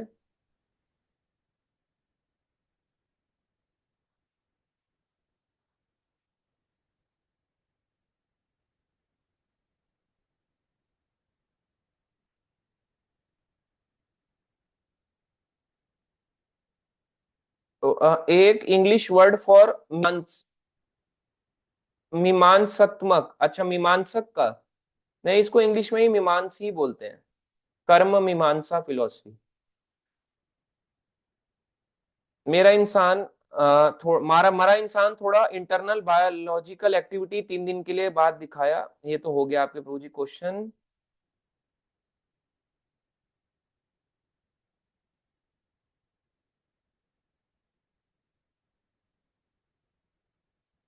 प्रभु जी मून एक लोक है, ये माता जी हमने कर दिया, कनिका माता जी। वहां सैटेलाइट लैंड नहीं हो सकता। करेक्ट। ब्रह्म ज्योति भगवान के नेल्स से निकलती है वो ट्यूब। नेक्स्ट आता है प्रभु जी, व्हाट अबाउट चंद्रयान, क्या वो एक्चुअली मून पे लैंड किया? हिमाद्री प्रभु जी का क्वेश्चन, नहीं वो भी लैंड नहीं किया। मरने के बाद ही जा सकते हैं मून लोक में, हाँ। वो भी अगर उस लेवल की हमने वो की है, साधना करी है, ध्यान साधना करी है या ध्यान मार्ग का फॉलो किया तब, और उनके रूल रेगुलेशन फॉलो किए तब। वो भी टफ रास्ता है। चंद्रयान मिशन इंडिया से गया है प्रभु जी, हाँ वो भी, पर करेक्ट नहीं है। कोई जा ही नहीं सकता मून में ऐसे, इस शरीर के साथ तो नहीं जा सकता। ओ हनुमान प्रजापति प्रभु जी का ओम अपवित्र, ओम नमः शिवाय, ओम शांति शांति, ये सारे जो देखो, ओम शांति भी एक मंत्र है जो आप इसके ऊपर चलता है। ओम शांति, ओम ओम ओम करते रहते हैं। तो वो ओम, एक बार मैं पार्क में था तो वहां पे एक आदमी मिला, कई बार मिलता था, और सबको पार्क में ही बोलता था, बैठे बैठे खड़े खड़े कह रहा हाथ ऐसे करो, अपने हाथ ऐसे करो, और बैठे बैठे आप जैसे बैठे बस पीठ सीधी कर लो, बोलो ओम ओम, और फिर नंबर देके चला गया कि कल से मेरे सेंटर पे आ जाना, अब आपको हम ओम मंत्र से दीक्षित करेंगे। अब ये फिलॉसफी चलती है तो इसको वो दीक्षा कहते हैं या सिस्टम कहते हैं, बट ये एक मन गढ़ंत सिस्टम। तो ओम का एक्चुअली मीनिंग है कि ओम भगवान की रिप्रेजेंटेशन है, वैदिक ध्वनि में भगवान कह रहे हैं मैं ओमकार हूं। तो उस ओमकार अगर कृष्ण है तो हम इनडायरेक्टली क्यों बुलाएं? आप मेरे को लड़का लड़का करके क्यों बुलाना चाहते हो? लड़का लड़का लड़का लड़का, आप सीधा मेरे को नाम लेके बुलाओ, मैं उससे ज्यादा खुश होऊंगा। इसलिए कृष्ण अपने नाम सुन के ज्यादा खुश होते हैं। अगर कृष्ण को बोलोगे आदमी आदमी आदमी आदमी, या भगवान भगवान भगवान भगवान, तो इनडायरेक्टली हुआ ना, डायरेक्टली बोलेंगे तो उनको अच्छा लगेगा।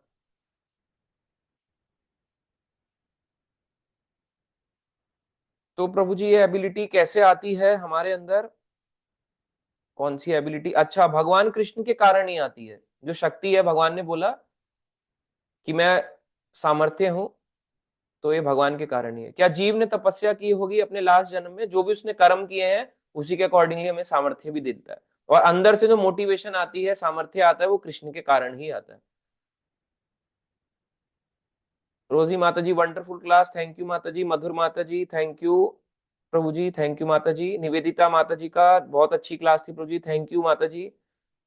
अरुणांशु प्रभु जी, according to Garuda Purana adultery gives this third gender. Yes correct. Please help me improve my Goloka lyrics. एक क्वेश्चन था, ये आपका हो गया प्रभु जी।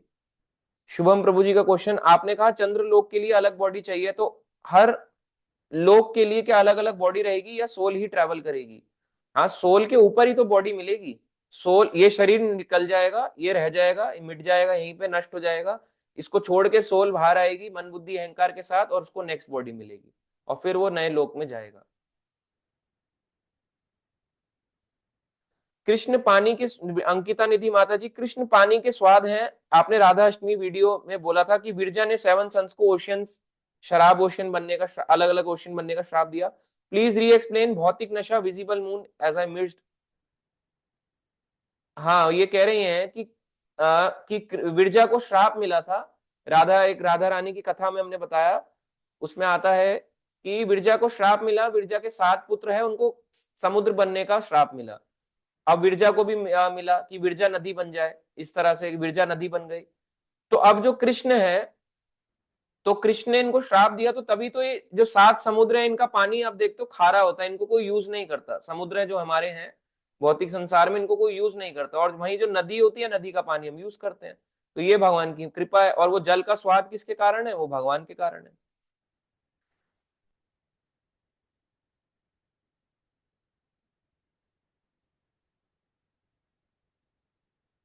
प्रीति शर्मा माता जी, thank you Prabhu ji for the wonderful and knowledgeable class, thank you Preeti Sharma माता जी। प्रभु जी, गीतांजलि माता जी का क्वेश्चन, प्रभु जी जल्दी मृत्यु का कारण तो अच्छे कर्म भी हो सकते हैं ना, जैसे माता गंगा ने अपने 7 पुत्रों को जन्म लेते ही मार दिया था। हाँ, हो सकते हैं, जरूरी नहीं है कि क्योंकि पुण्य करते हैं एक, तो उसके साथ पाप भी आता है। कैसे आता है? जैसे मान लो मैंने भंडारा किया, अब भंडारे में भोग नहीं लगाया, लोग भंडारा कर रहे हैं, पुण्य का कार्य है, लोगों को खाना खिला रहे हैं, मगर अन्न के अंदर पाप होता है, तो उन्होंने खाना बांट दिया लोगों को, तो उससे पाप भी उनके पेट में चला गया, तो पाप पुण्य इकट्ठे आता है।